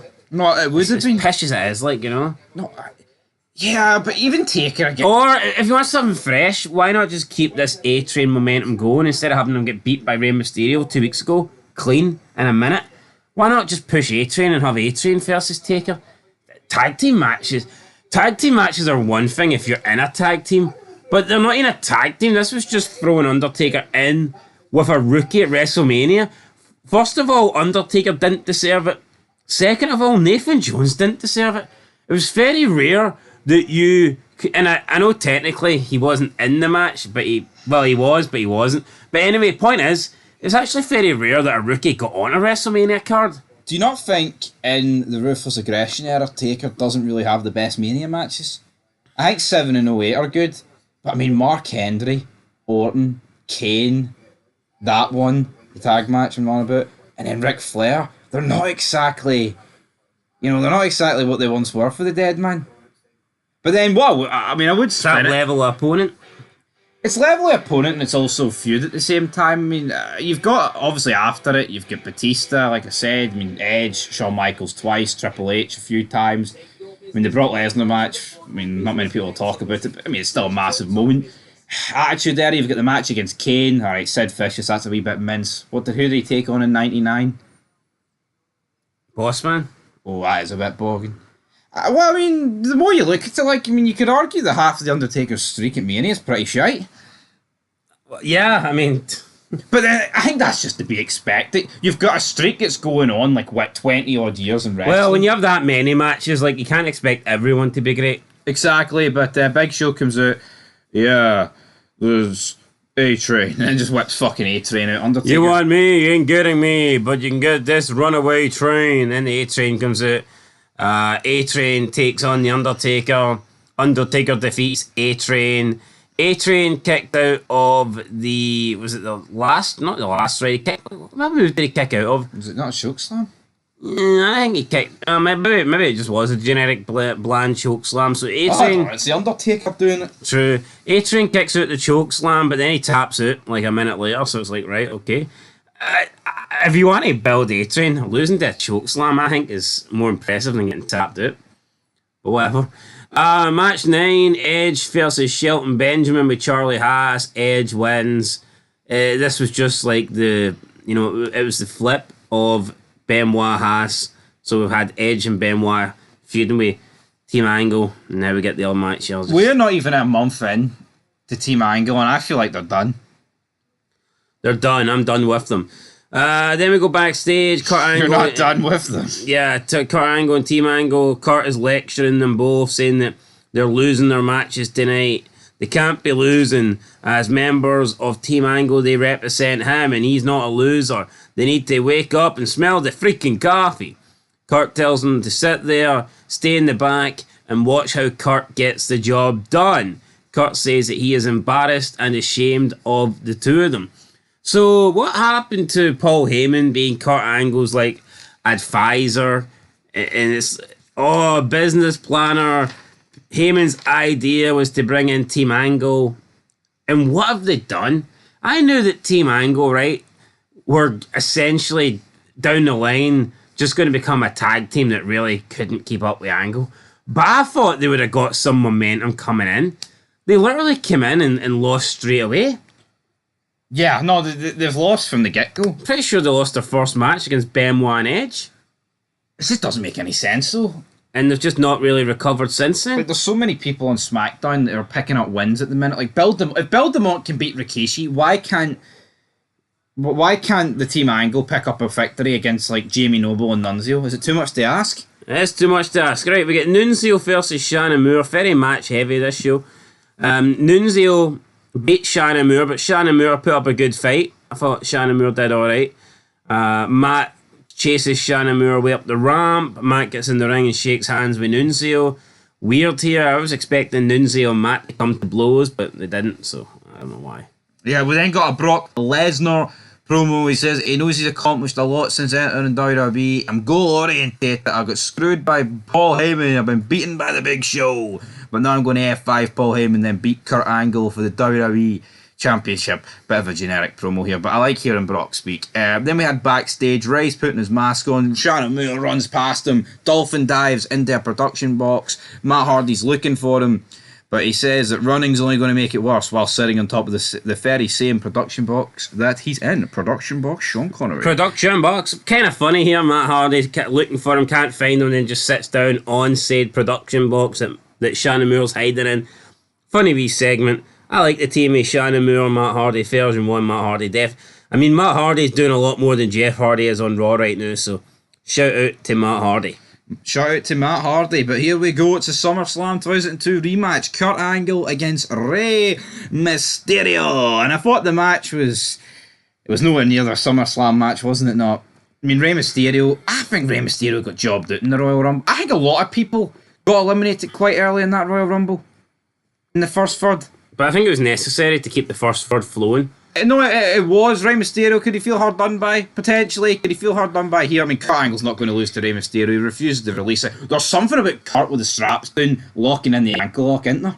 He just, when that happens, it's all over. It's fucking all over. Angle beats Rey Mysterio again. Edge then runs down to save his body. And then Benoit comes down, and you have Edge, Benoit, and Rey beating up Angle, and Team Angle never came to make the save because they were told to stay backstage. But I mean, Kurt obviously didn't know that this was going to happen here, so Team Angle just can't get anything right. I mean, they can't win matches, and they can't save Kurt Angle from 3-on-1 beatdowns. So, like, what is the point, really? Charlie Haas, Shelton Benjamin, what are you good for? Like, and it looks like absolutely nothing. They're supposed to be good at wrestling, but they're losing every match they're in. We're good technical wrestlers, but we can't win any matches. That just doesn't fucking work. Doesn't flow for me, but what works for me, brother, Funaki's backstage with Stephanie McMahon. What is the surprise? What and who? She's like, you'll find out next. Then it pans to a Hulkamania poster on the wall, brother. Bet you the ratings quota for this went skyrocketed when everyone heard that the immortal Hulk Hogan was there. And he enjoys a 12-minute standing ovation. Who else could do this, man? Nobody. The Hulkster. I genuinely think that Hogan is one of very few guys that could do it. I mean, I am talking like 3 guys. I think Austin could do it, but I almost feel like with Hogan, it was like so specific that it was like a nostalgia act. Like, it was people like reliving their childhood almost, like giving them the 12-minute ovation, if that makes sense. It's like they were appreciating the legend in front of them. I feel like at this stage, I think Austin and Rock, obviously they're legends, but they're not quite Hogan, if you know what I mean. I think Hogan's the only guy that can come out and stare at the crowd for 12 minutes and not get booed. Yeah, I mean, he's not even doing the taunt, though. He's just standing there, he's tearing up. You are my life, brother. Okay, Hulkamaniacs. You know what? It's a fucking tragedy what people have said about this guy and the fact he's been blacklisted for companies. Because this guy is wrestling. Hey, hold on, he's blacklisted for companies that don't matter, though. Yeah, but WWE did distance themselves for a few years. And to be honest, with McMahon gone, I don't think there's any guarantee we'll see Hulk Hogan back in WWE. We might have seen the final Hulk Hogan appearance in WWE. They are hyping up, though, something at some event he's doing in New York with Cody Rhodes. They constantly hype up, so... But again, in terms of... Was he... Wait, hold on, he was at the Royal Rumble? Sure, they were hyping up. Remember why I thought he was going to enter? No, I see. He's like, number 30, brother. Anyway, forget about number 30. He says, this is probably going to be the last ride of Hulkamania, but let's let it be the greatest of all time. Suddenly, McMahon's music hit. Not only do you get the surprise of Hogan, no chance. You get the surprise of McMahon. He's like, I'm terribly disappointed in my daughter bringing you as the big surprise, but you, Hulkamania, and Al Wilson have one thing in common. You're both dead. And I was like, ho, ho. God damn it. Al Wilson's still warm, fuck me, and he's already getting buried here. He's already been insulted. But Hulk isn't having this. Hulk then says, you know what, you've just gave me an idea, McMahon. There's a superstar that I want to take on, and that one is Vince McMahon. So Vince says he doesn't answer to Hulk Hogan, and he sure as hell doesn't answer to the fans. Vince says the only one he answers to is pretty much himself, God. Vincent Kennedy McMahon, and Hulk says, well, let me help you make up your mind there, buddy. And Hulk knocks at Vince McMahon because that works for him, brother. Hulk then rips off his shirt and he throws it onto Vince's face and he does some flexing and Vince is just laid out there thanks to a punch for the Hulkster. So, yeah, very good stuff. What a main event here. Great to see Hulk Hogan back. What an ending. You know, the ovation alone, just seeing these two guys. I'm really looking forward to this feud. I know there will be the right place at the wrong time promo, right? But I mean, let's put it in perspective. You're going to get Hogan against Rock at the next pay-per-view with McMahon involved. Then at Mania, you're getting McMahon against Hogan. If that doesn't guarantee good television, what does? Yeah, we can't complain. There's good stuff ahead. Yeah, I think. I mean, I don't think the show was horrible, but I do think this final segment saved the show. So I'm going to give it a 6 out of 10. Now I'm going to give it a 7. So there you go, 6.5 out of 10, guys. Up next, we have got Raw, and I believe the return of The Rock. So until next time, the big stars are coming. They didn't hang about in 2003, didn't they not? No, this is a real Mania season. Aye. Bringing back the biggest guns to ever fucking fire Great. in wrestling history. Oh, aye. Evolution is a mystery, but on the 27th of January 2003, that mystery was solved. Welcome back to Fog Wrestling. We have got the Nature Boy, Batista, Randy, Keith Orton, and the Game, Triple H. Evolution is here to stay. The next couple of years is Here going to to stay be unofficially. Yeah, here to stay unofficially. But this is like the first proper week that Triple H has introduced them as who they are, and I'm digging Evolution. Randy Orton in the black. Yeah, but they're more like acquaintances of Triple H and Flair at the moment, rather than a group. Yeah, it's not full blown Evolution, but it's like You can see that the evolution of Evolution. the pieces of the puzzle are getting joined together. And the pieces of the puzzle were shown about last week. The Triple H show where he pretty much, everything goes his way. Damn it, Triple H is beginning to whip the shovel out. He's beginning to bury people his own way. But how will Scott Steiner react this week? We'll find out later on. Scott Steiner's arms are that big, you need 2 guys to beat each one. That's it. 2 arms, 4 men. No way out rematch. Only one winner. But Booker T takes on Jeff Hardy in the first match. Booker T, can you dig it, sucker? He wins. But Can Jeff Hardy dig it? The guy's been on a losing streak. Pretty much turned heel here and even got his ass whipped after attacking Booker from behind. Went to attack RVD last week and changed his mind. What is happening to Jeff Hardy? Is all that hair dye steeped into his brain and infected him or something? Or what is going on with Jeff Nero Hardy right now? It's a tough time for him. Can't seem to win a match. Has no direction. It seems to be ever since that match with Taker. His career's went backwards, and that should have propelled him forward. I think that'll be one of the greatest mysteries. We all know that Jeff Hardy was on to be a big star, WWE champion, but he does have a run in TNA first. And It should have happened earlier, but you wonder why he was unreliable, man. Yeah, I know, but is it? I don't even think it's just the fact he's unreliable at this point. His performances have dropped and everything. Well, that is unreliable, isn't it? Yeah, I guess so. Well, is it not? If your performance has dropped, you're not here. It's like he can't even turn No, up. I'm But not at least on when he turns up, he's reliable. He's not Yeah, reliable. but you're not a bit unreliable, as in you don't know if the guy's going to show up or whether he's going to be coked out his head in the toilets. Yeah, now he's unreliable in the ring as well. On top of that, so how's that not the right way to go? I mean, not the right way to go. Oh, I don't think you should be giving Jeff Hardy shit if he can't perform in the ring and if he also isn't turning up on time. Yes, but it's a mystery why this has happened to him. I don't think it is. I just think the split up of the Hardys has affected him worse than Matt. Maybe that's the So mystery. you don't think after that ladder match with Undertaker that should have propelled it and that should have got him heading in the right direction? Possibly a run with the Intercontinental Championship or something? Well, it could have, but here we'll never really know. Taker puts him over, gives him the respect, lifts his arm up, and for what? Yeah, I know, but there's a lot of that in wrestling history. Is Jeff Hardy the worst example of it? I mean, but look at Matt. I think maybe Matt's just content. he's happy to put on this match showing as like an upper mid carder, but Jeff wants more, but he's not going to get more when Triple H is sniffing around with his big nose. But anyway, Booker T wins. The second week in a row, though, he's a sore loser about it, but he doesn't attack Booker T. But he does attack Booker T. He doesn't use the chair like he was going to do last week. No, he jumps over the barricade. Booker T ducks at the road, and Jeff Hardy smashes face first into the guardrails. Barricade. Yeah, guardrail barricade, shite jobby. But Scott Steiner's up next. Everybody knows. What's the no? You don't know me. You don't know what I'm capable of. Scott Steiner. It's actually great hearing this promo in the flesh. You can't be a bit of Scott Steiner. You talk about Jeff Hardy. What about Scott Steiner? Goes for feuding for the world title for like 2 months straight to absolutely jobber land. I mean, I can't even recall another Scott Steiner pay-per-view match after this, apart from Survivor Series 2003. He probably has a Diddy match against Test at some point. Making up the numbers there, really? Yeah, he is making up the numbers, man. His steroids have burst, but he cuts the promo. Great. No, he does mumble on a lot of shite, but you know what? I like this. At least there's no script here. That's character, though. That's Scott Steiner's... That's the order that he gives you. If Scott Steiner came out and cut a clear-cut, perfect English promo, it wouldn't be Steiner. Yeah.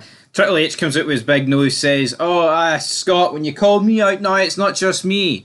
It's Ric Flair, Orton, and Batista. The four of them then make their way to the ring. Triple H is the last to enter. But then Scott Steiner whips off his drawers, doesn't reveal anything else. They're a lead pipe. And he starts battering them on, chasing them off to the back. So, good segment. And what I liked about it is that it didn't end here. You've got numerous segments throughout the night. I feel like current WWE just would end it here. One and done. But Scott Steiner knows he's got the upper hand. He might be outnumbered, but he's got the lead pipe. He's got the big arms. And Triple H basically showing here that he can't beat Steiner one-on-one. No, he can't. And I'm interested to see how the No Way Out 2003 match ends, because I can't necessarily remember. But Teddy Long is up next, and he talks about D'Lo Brown. He's like, why is every superhero a white man? What about the black superhero? We only had one guy, and he shoot lightning from his ass. Batman, cracker. Superman, cracker. Black man, bolts from his ass. Can you dig that? But anyway, yeah, D'Lo Brown comes out to take on the Hurricane. Hurricane nearly died about 10 times during this match. But D'Lo Brown pulls out the victory. Good match, good promo from Theodore Long beforehand. Hurricane went for Hurricane Rana and landed on his neck though. That looked a wee bit dodgy. Thankfully though, he did survive. I guess he wasn't too hurt because, he carried on and he won. Well, he didn't win, he lost, but he carried on. Maybe the win for him wasn't dying. Yeah, that's true. That's true. But So anyway, there you go. Maybe this just goes to prove Theodore Long's point. There should be more black superheroes, and D'Lo Brown might be that superhero that they all need in the black community. If you ain't brown with the down, I got 2 words for you. Piss off, cracker. even though that's free. But anyway, What's D'Lo Brown's superpower though? well, I said during the Apart from match, beating up white boys. Is that? did the thing with Draz, could have did the thing with fucking Hurricane here. That would not have been particularly good. 2 for 2. But anyway, it's Is that cheap. a superpower? Well, it's not really a superpower. Maybe he could help them, fix them. Chief Morley, he's watching Hulk Hogan. He's on the screen with Vince McMahon on SmackDown. Bischoff enters. Doesn't really scold his number 2 in command here about watching SmackDown, but Bischoff's probably looking at the screen and went, the last time I got Hogan it didn't particularly end well, but anyway, fuck it. I need to impress Vincent Kennedy McMahon. He says the last thing I need's a pissed off McMahon, so what Hogan didn't really help him. I wonder if this pisses Bischoff and Hogan off, the fact that they're such good friends but being separated on different brands. I wonder if this is a McMahon thing. Is he doing this on purpose or is it just a coincidence? Because we know how close Bischoff and Hogan are. It's probably just a coincidence. Hogan got moved to SmackDown before Bischoff was even in the company, so I guess here he could have come back to Raw, but he was a SmackDown guy, wasn't he? Bischoff could have been the SmackDown GM. True, but I think SmackDown. But Monday Night Raw is the thing he competed against, so maybe it makes a bit more sense for him to be Raw GM. needed Bischoff more than SmackDown did. I feel when Bischoff came in, SmackDown was actually alright. Plus, you feel like Bischoff has a connection to Raw because he was competing against it. Yeah.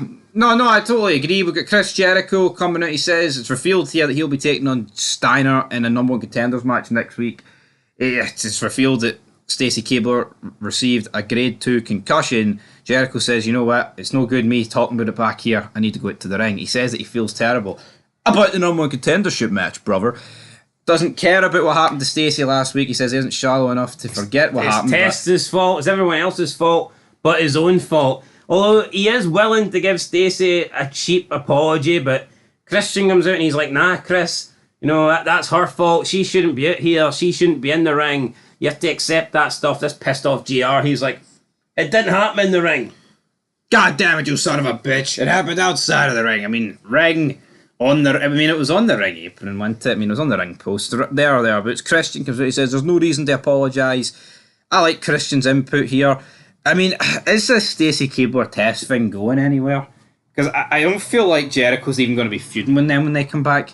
I feel like we're just going to go full steam ahead and Testing Michaels versus Christian and Jericho. Is that something that could happen? Is that what we've got? I'm pretty sure at No Way Out it's Jeff Hardy against Jericho.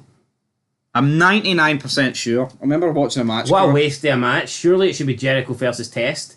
Or the tag team match that I've just mentioned. But I thought it was a good promo. Then Michaels comes out and he doesn't really want to talk. He's on about a man, speaks with his actions. And he comes into the ring and he takes care of Christian and Jericho, beats them both up. Good promo, I think, for Jericho. Jericho and Christian, two of the better things on Raw. No, absolutely. And talking of better things on Raw, we had the Chicago Street Fight featuring the women. Now, Walt Culture actually put this match as one of the best 20 women matches of all time. Did it rank that high for you? I thought it was alright, but I didn't think it was anything special. Yeah, I didn't think it was anything special. I mean, it was less sloppy than last week, but that would be hard to top that. I mean, that was extremely sloppy. I mean, it was alright, but again, I feel like when the division's so limited, we've seen this match a million. I mean, Victoria is not even in the company. Wait, hold on. Walt Culture's putting this as the best 20 women matches of all time? It's in the top 20, yes. What about the match at Survivor Series? 'Cause that was better than this. I don't know where that one is. I just know this is on. I can't remember where it was, but it was in the top 20. See, Trish and Victoria, they're going backwards, I think. No, they are going backwards. They had a good match after Survivor Series, but for some reason it lasted almost 20 minutes. I don't know why. It lasted it was way too long. But ever since that one, they've just kind of went backwards. Like, I don't know. For me, no, they have went backwards. But what I'm saying is that they're like the only two women on Raw that seem to be like fighting each other, and it's every week. It's like it's either a singles match or like a mixed tag of some capacity. Yeah. So the match finishes when Stevie Richards pushes Trish into the barricade. Victoria jumps down, gets a pinfall, and that's it. So not even the finisher, just Trish falling into the barricade. Like, I get it. Would a spot like that do more damage to a woman? I mean, I guess so, but seems a little bit cheap here. A hardcore match ending with someone hitting the barricade. I mean, I never recall Mick Foley losing a match because he bounced into the barricade. I mean, now we see people, every pay-per-view, get slammed through barricades, and that doesn't end the match. Yet Trish... Like, I guess it was a realistic sell, and maybe instead of complaining about this, we should be like, you know what, a spot like that should end the match. It did come for Stevie Richards, so... It did come for a man, I guess, so that makes a bit more sense. But I think when you can look at the finish here, and then you look at the finish at Survivor Series, I think that's what's let down these two matches. As good as they were, I think, for hardcore matches, and I think the Survivor Series one was a lot better, the finish was a snap suplex. And there's no way that's not Victoria's finisher. Yeah, but it's like...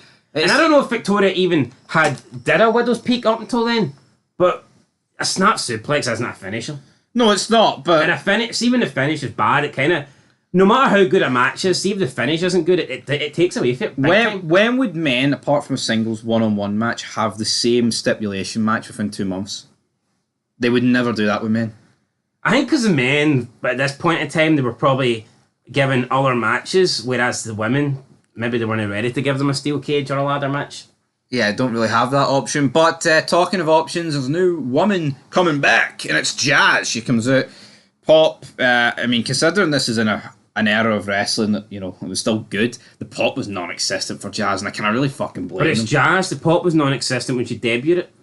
No, that's what I'm saying. Yeah, Paul Heyman trying to put her over as this great thing. No, we're just in an era where people do not give a fuck or appreciate women's wrestling. Now, if you're Trish Stratus and you've got the looks and you can wrestle, then go ahead. But, I mean, if you're Jazz and you don't have the looks and your entire gimmick is that you can wrestle, you're about 15 years too early, at this point. But anyway, up next we've got a tables match. William Regal, Lance Storm against the Dudley Boys for the tag titles. The most popular, the most over women in WWE in 2003 are the most attractive ones. Yep. I don't think anyone could deny that. No, they couldn't deny that. But because Stacey Keibler's up there with the most popular, yeah. And she doesn't even really wrestle. Tori Wilson's one of the most popular, doesn't really wrestle. If you look at the most popular, Lita's out right now. The most popular three is probably Trish, Tori, Stacey. Then who's fourth? I couldn't tell you. Yeah, and that is the problem. Maybe Victoria. Yeah, it probably would be Victoria. But tables match, but there's no Molly. tables. No tables available. There's no tables under the ring. The Dudleys then approach Morley saying, what the hell's going on I here? thought this was great. Dudleys think they're getting a tag team title rematch and with a tables match, and then they figure out that nah, we've been screwed here. There's no tables underneath the ring.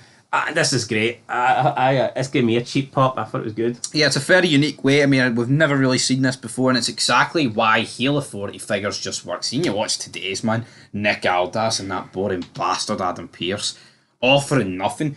People would people fucking try and say they're better than Bischoff. Sean Morley is a million times better than them, and he's the number 2. He's not even the number 1.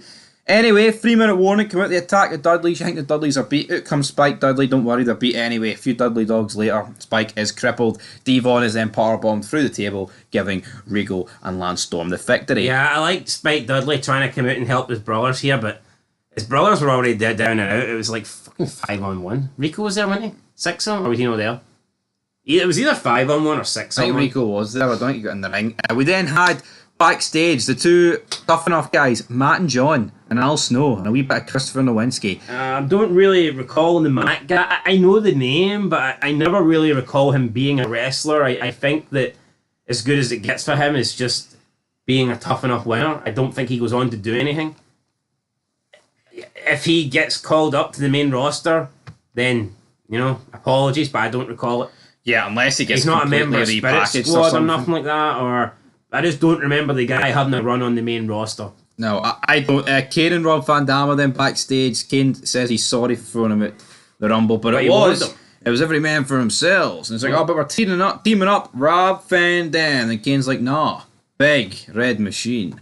He does the whole finger pointing thing here. So Kane and RVD unbeaten as a tag team, according to RVD. Will that unbeaten run continue tonight? It's going to be tough against Triple H and Batista. But this will be tough on us because it's tough enough.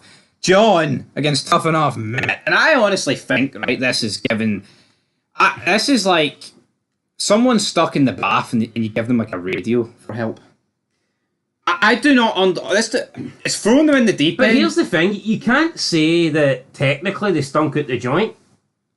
No, you can't. Because the couple of minutes that they did wrestle for, they were doing alright, they were wrestling that sort of basic, headlock, body slam. It's not like they were... Yeah, but John Cena, right, gets a match with Kurt Angle. These two get a match with each other. If John Cena debuted against Matt here, John Cena probably wouldn't have got out 2002. Oh, that's true, yeah, then Tommy Dreamer comes out and Nowinski comes out first, because I guess he doesn't like the newbies. He attacks Snow. Then Dreamer comes out to save the tough enough contestants before deciding, I'm going to smash the tough enough contestants. But he trips over one of them after hitting him with his cane, and he almost guillotines himself on the top rope there. So it would have been pretty funny if Tommy Dreamer had literally choked himself out, knocked himself out after tripping, but that didn't happen.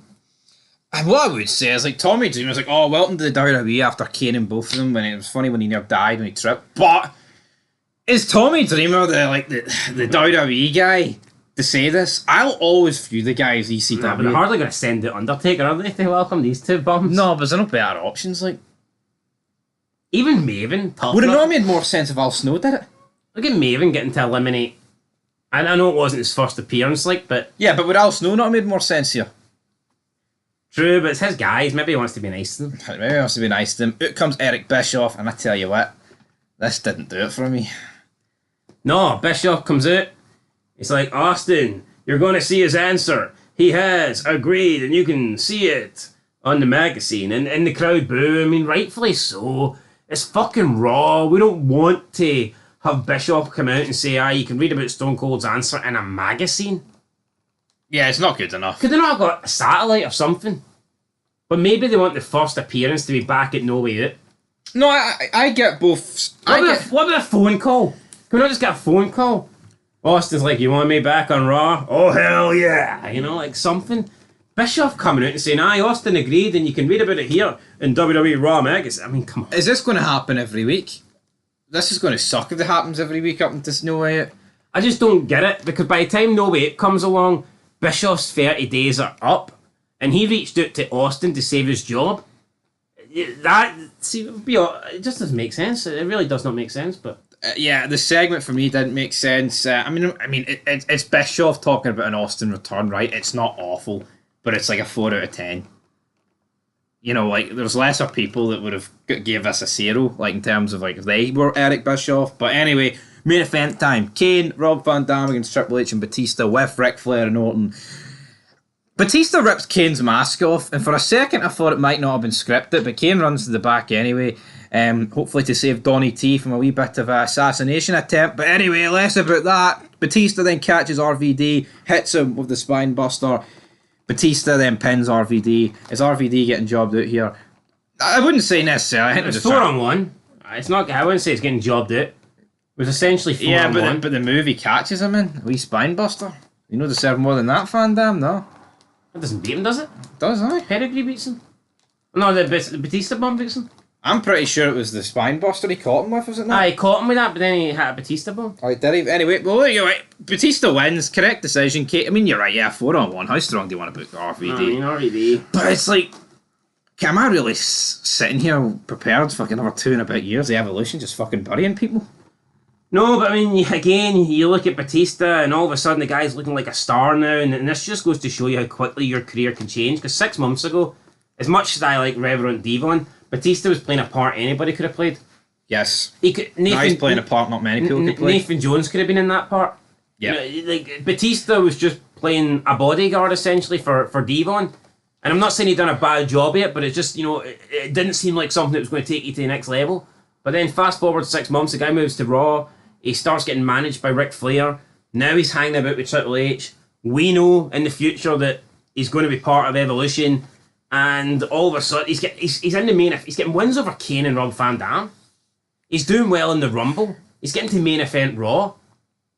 You know, it's all about the push. I mean, because Batista could have been left on SmackDown and the guy could have been on Velocity. Jobbing it. No, he could have been, but... He moved to Raw. Steiner runs down, he tries to save Rob Van Dam. Well, I say tries to save Rob Van Dam. He's more going down to get a bit of his own here, but doesn't really work out for him. Doesn't work out for him. Jericho then runs down, starts beating, attempts to beat Steiner.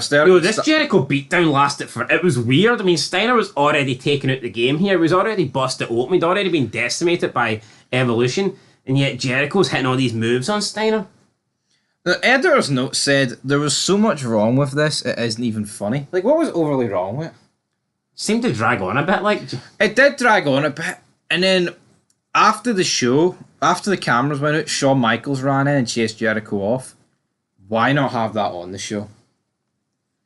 Yeah, I think that would have been a bit better. Now, I know people are going to argue, right, oh, well, Triple H is out there, and they kind of want to just leave Triple H and Shawn Michaels off for the time being, but again, I don't think it makes sense. I feel like in this period of wrestling, like, what you got off camera may as well have been, like, as good as the stuff you got on camera. Especially at the shows, minus the dark matches, which sucked. But I mean, I think Michaels coming out here, and I mean, does this set? I mean, I think next week should be like Kane, Van Dam, Steiner, and Michaels against fucking Evolution. And Orton's not fully cleared, so put Jericho in. We're getting Steiner versus Jericho, number one contender match. Right, well then the other 3-on-3 then. I don't know. Anyway, I'm going to give this Raw. I'll give it a 7 out of 10. I thought it was a good Raw. Yeah, I'll give it a 7. If it was Eric Bischoff and Austin, it would have just elevated that wee bit more, but it didn't, guys. Yeah, Austin, that was flat. I'm looking forward to the Texas Rattlesnake returning, but it's going to be a wee while longer yet. Hulk Hogan endorsed Donald Trump, but Vince McMahon endorsed The Rock.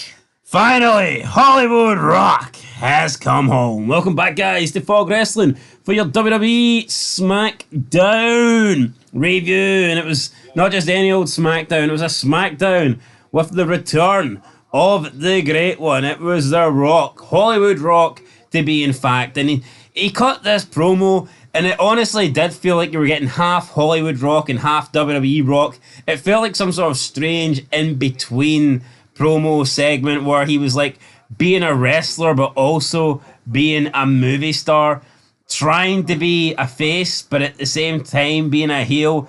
It was a weird Rock promo. I liked it, but it was weird. It was weird. I liked it, but it's the 30th of January. We're on the way to No Way Out. And we begun. We recap of last week. The immortal Hulk Hogan, brother. Him punching McMahon. I needed to remind myself how good that was. Seeing Hogan and McMahon. I'm looking forward to Road to WrestleMania. Rock, Austin, Hogan, McMahon. It's gonna be some good shit. But are you looking forward to the road to the opening match? Because it was A-Train versus Rey Mysterio. A-Train destroys Rey Mysterio, proves to be too strong for little Ray. Beats him with the train wreck. No issues. Thought the match was decent, not overly long. Shouldn't be overly long. A-Train done most of the work, got most of the offense in. Ray had a little fight back, but it's too small. A-Train too big, too powerful. In my opinion, yes, this is realistic. I think this is the way this match would go.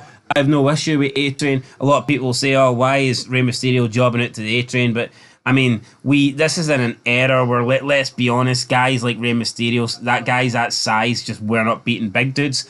But for me, it's like A-Train lost last week to Ray. And I get it. Brock Lesnar was in the team, but still. I mean, he lost last week, or 2 weeks ago, in like a minute to Rey Mysterio, and he had the Big Show. He had the 7 foot tall, 500-pound giant in his team. All right, we don't need to. We know what Big Show is. We know the size. We know the measurements, but this would be more impressive, in my opinion, if A-Train was still like unbeaten or something. You know, it's like, well, I don't know what we're doing here. The train's already been derailed, in my opinion. It has been derailed, but let's go into the Paul Heyman station, because up next we've got an interview between Big Show, Heyman, Josh Matthews. Well, Big Show's not there, but Big Show will not be here tonight because he got the night off. Undertaker isn't seeking a match, he's seeking revenge, and Heyman says he's not going to get that because Big Show's got the night off. This feud's doing nothing. Yeah, Paul Heyman is not really doing it for me. I think ever since he traded in Brock Lesnar for the Big Show, it's kind of went downhill. Yes, technically he's also Kurt Angle's agent, but I think they forgot about that. They've almost distanced themselves from that. Match up next, Eddie Guerrero with Chavo taking on John Cena with Red Dog. John Cena comes out, cuts on another promo, basically running down Mexicans and saying that the peso is got no value. The Green Packers suck. And he's not wrong. No. The peso's never really had much value. It's a jobber currency, isn't it? It is. So yeah, another good rap for John Cena. Running down Mexico and Mexicans. But Mexicans, and that's what John Cena couldn't do because he couldn't beat Eddie Guerrero. Red Dog, what was the point of changing him for B2? Because he doesn't seem to be able to help John Cena win either.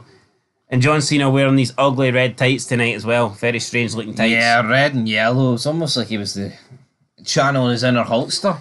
I mean, it was an okay match, but Eddie Guerrero beats John Cena again. So, just not a lot happening there.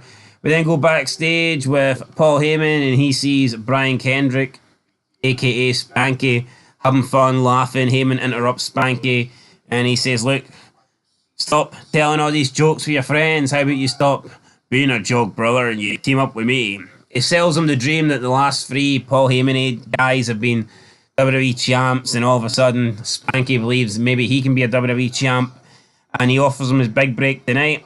Heyman says he's got a job for him, and Kendrick accepts. I mean, a decent way for the guy to get introduced to the main roster. It's better than going out and having a jobber match against somebody for tough enough. So Velocity or something, you know. We'll see what it holds for him. But up next we've got Stephanie McMahon and Vince McMahon. I don't know what it is. I think sometimes Stephanie McMahon's alright, and then there's other times where her acting just comes across as fucking cringe. And I thought this segment was just night and day between Finny Mac being the GOAT and Stephanie being, I don't know, what's the opposite of a goat? Sheep. Lamb. Well, you know what? Yeah, it was like sheep behaviour. The average person, it was like cringe. It was like, but Daddy, Bischoff got Austin. Would you not be a little bit more pissed with her? God damn it! I don't want Hulkster. I don't want Austin. I want none of them. So, Stephanie tries to defend her bringing back Hulk Hogan. I mean, to be fair, I kind of do see Stephanie's point, though. No, I see Stephanie's point. But it's weird because McMahon wanted ratings. He wanted Raw to be great again. Hulk Hogan's good for business. He is good for business, but I guess McMahon's got the wee feud going with Hogan, doesn't he, at the end of the day? But he said he's got a surprise of his own. Yeah, but look at the last couple of weeks. I mean, you've got Raw bringing back Austin, even though we've not seen him yet. SmackDown bringing back Hogan, and then tonight McMahon brings back The Rock. Like the fact that you can actually do that in 2003. How can anyone say 2024 is better?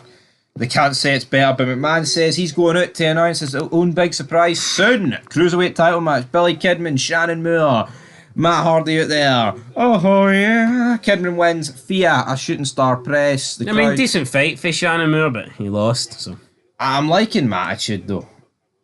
yeah, I'm liking Mattitude.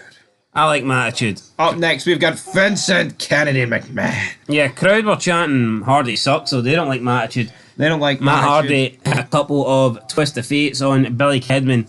Could we be seeing Matt Hardy get himself a title shot soon? I think so. What, Should world not. title or cruiserweight title shot? Cruiserweight, mate. That's more Matt Hardy's level. But McMahon came out, and this is just McMahon doing the tea, isn't it? McMahon coming out and laying the smackdown, cutting like a 20-minute promo. Hogan. He says he'll walk right out here if they don't stop that crap. Stop that Hulkamania crap. McMahon then says that he corrects himself. He said last week Hulkamania was dead. He was wrong. Instead, Hulkamania is on life support. So technically Hulkamania is one step better off than Al Wilson. Yeah, one step better off than Al Wilson. Who would have thought that McMahon would have mentioned Al Wilson, by the way, when he came back and his like return promo? I wouldn't have get. Al Wilson's fucking over.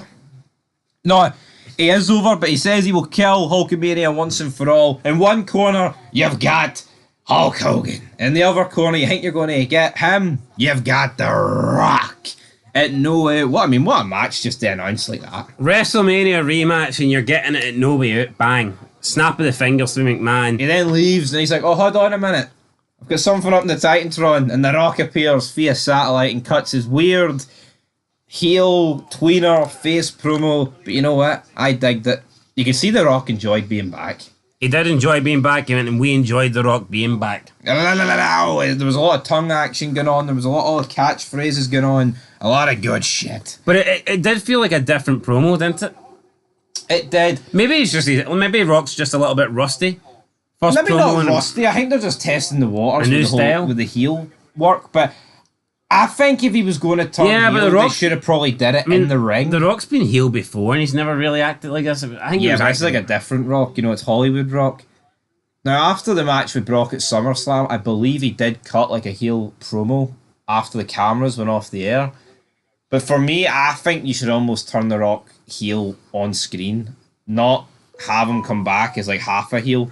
That's just my opinion, though. But here, great promo for McMahon. Yeah, but McMahon seems to like to bury people on their way out, doesn't he? So he's like, right, Rock, you need to Not true, but wash your hands here. I mean, as for a segment, I mean, is it the greatest thing of all time? No, but just getting a McMahon and The Rock following up, man, this is why wrestling will never be great again. yeah, you can't 'Cause get they can't this fucking nowadays. I know you can get The Rock, but you're not going to get McMahon.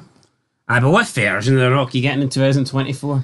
Yeah, Fucking shitebag cookie cutter version. but it's still better than Rikishi or Bill DeMont, because Bill DeMont wins after countering the DDT. Why do you keep saying Bill DeMont? It's Bill DeMont. DeMont. No, not DeMont. DeMont. There's Well, no... he should get demoted because no- he's not good. Why is he beating Rikishi with a DDT? A DDT? Yeah, right, why don't you... Someone... You can't speak, I don't know. Maybe Rikishi rubbed his big ass in your face or something, right? But Sweet corn. this is 3 matches, like, in the short space of time. I don't know if it's 3 weeks in a row, but... Yes. Well, that's not good enough, in my It's opinion. 2-1 to DeMont. Why do they do this? I get it. The brand split, it's going to... Ultimately, you're going to lead to rematches because of a smaller roster.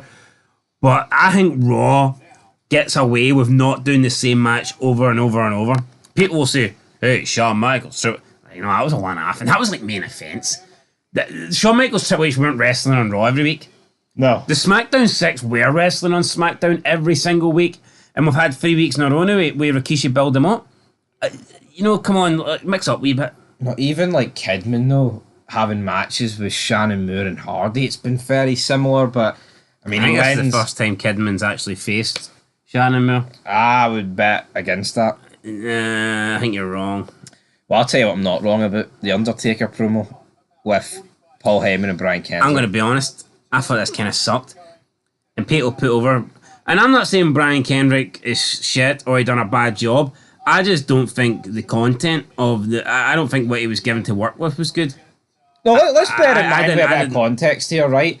I'm pretty sure this feud consists of Undertaker getting a puppy, Canyon coming out the fucking closet. Well, no, what is going on with this Undertaker Yeah, Big Show stuff, by the way? Well, it's probably because Big Show can't fucking really cut a promo. Or, I mean, could you imagine if it was just 2 months of Big Show Taker? So, but yeah, for me, it's like Taz and Michael Cole are making it as if this is one of the funniest things I've ever seen. And it wasn't. Brian Kendrick came out and sung a wee song for the Big Show. He's sorry, so sorry. He's really, really sorry. It's the Big Show. Yeah, I just didn't like it. I thought it was sucked. cringe. Anyway, You can just bet big money that McMahon loved this. Yeah, This is some good shit. Undertaker, you not got a lot of brains, kid, but you got a lot of guts, and I like guts. Taker then gives him $100 bill tip, and he says, "Can you do it one more time for me?" He goes to do it one more time. Taker hits him with the last ride, and I mean, it was predictable. But then he took his $100 bill back, and I thought that was a nice wee touch. It was, Although but it made Undertaker look like a cheapskate. would you agree that they've kind of butchered this Undertaker return? Cole did say, though, that was the fare for taking the last ride. That was a decent line for Cole. Should the last ride not be free, though? It probably should be. Anyway, talking of free. You're paid to get your ass kicked? What the fuck? Talking of free, we get 3 members of Team Angle. Kurt does all the talking because the other 2 simply cannot. I mean, it was a good wee pep talk for Kurt Angle, but... Winning is the most important thing. It's the only thing. I just don't think Kurt Angle needs Team Angle. He hugs him and says he loves him, really? He doesn't know them. I know. Why would you love them? They're 2 bums that have been losing ever since they showed up. Then it's like, yeah, Team Angle beat them, right, with the help of Kurt. But it's like, really? How many fucking times are we going to see this match? 3 on 2, 1 on 1, 2 on 3, Yeah, 3 on 1, It feels 2 like on 1. It feels like ever 1 on since 2. ever since Team Angle debuted, they've been either taking on Benoit or they've been taking on Edge or a combination of the 2. Yeah, I'm fucking sick of it. Like, the match is fine, but it's just boring. It's repeat after repeat after repeat. SmackDown is the home of rematches. And I'm pretty sure at No Way Out, it's actually Brock, Edge, and Benoit against Team Angle. That's a fucking unique one, isn't it? Haven't seen that before. Anyway, I mean, that's your SmackDown. If you take McMahon out this show, it's pretty fucking bad. Not very good there. Anyways, it's a rating time, and we have to give it a rating. I am going to give it. I mean, 6 out of 10. Yeah, I'm going to give it a 6 out of 10. Vince McMahon, you saved it. The Rock also saved it. Next week we've got Hogan. Will The Rock be there? I'm not too convinced. Will Hogan be the right guy at the wrong place at the right time? Find out next week.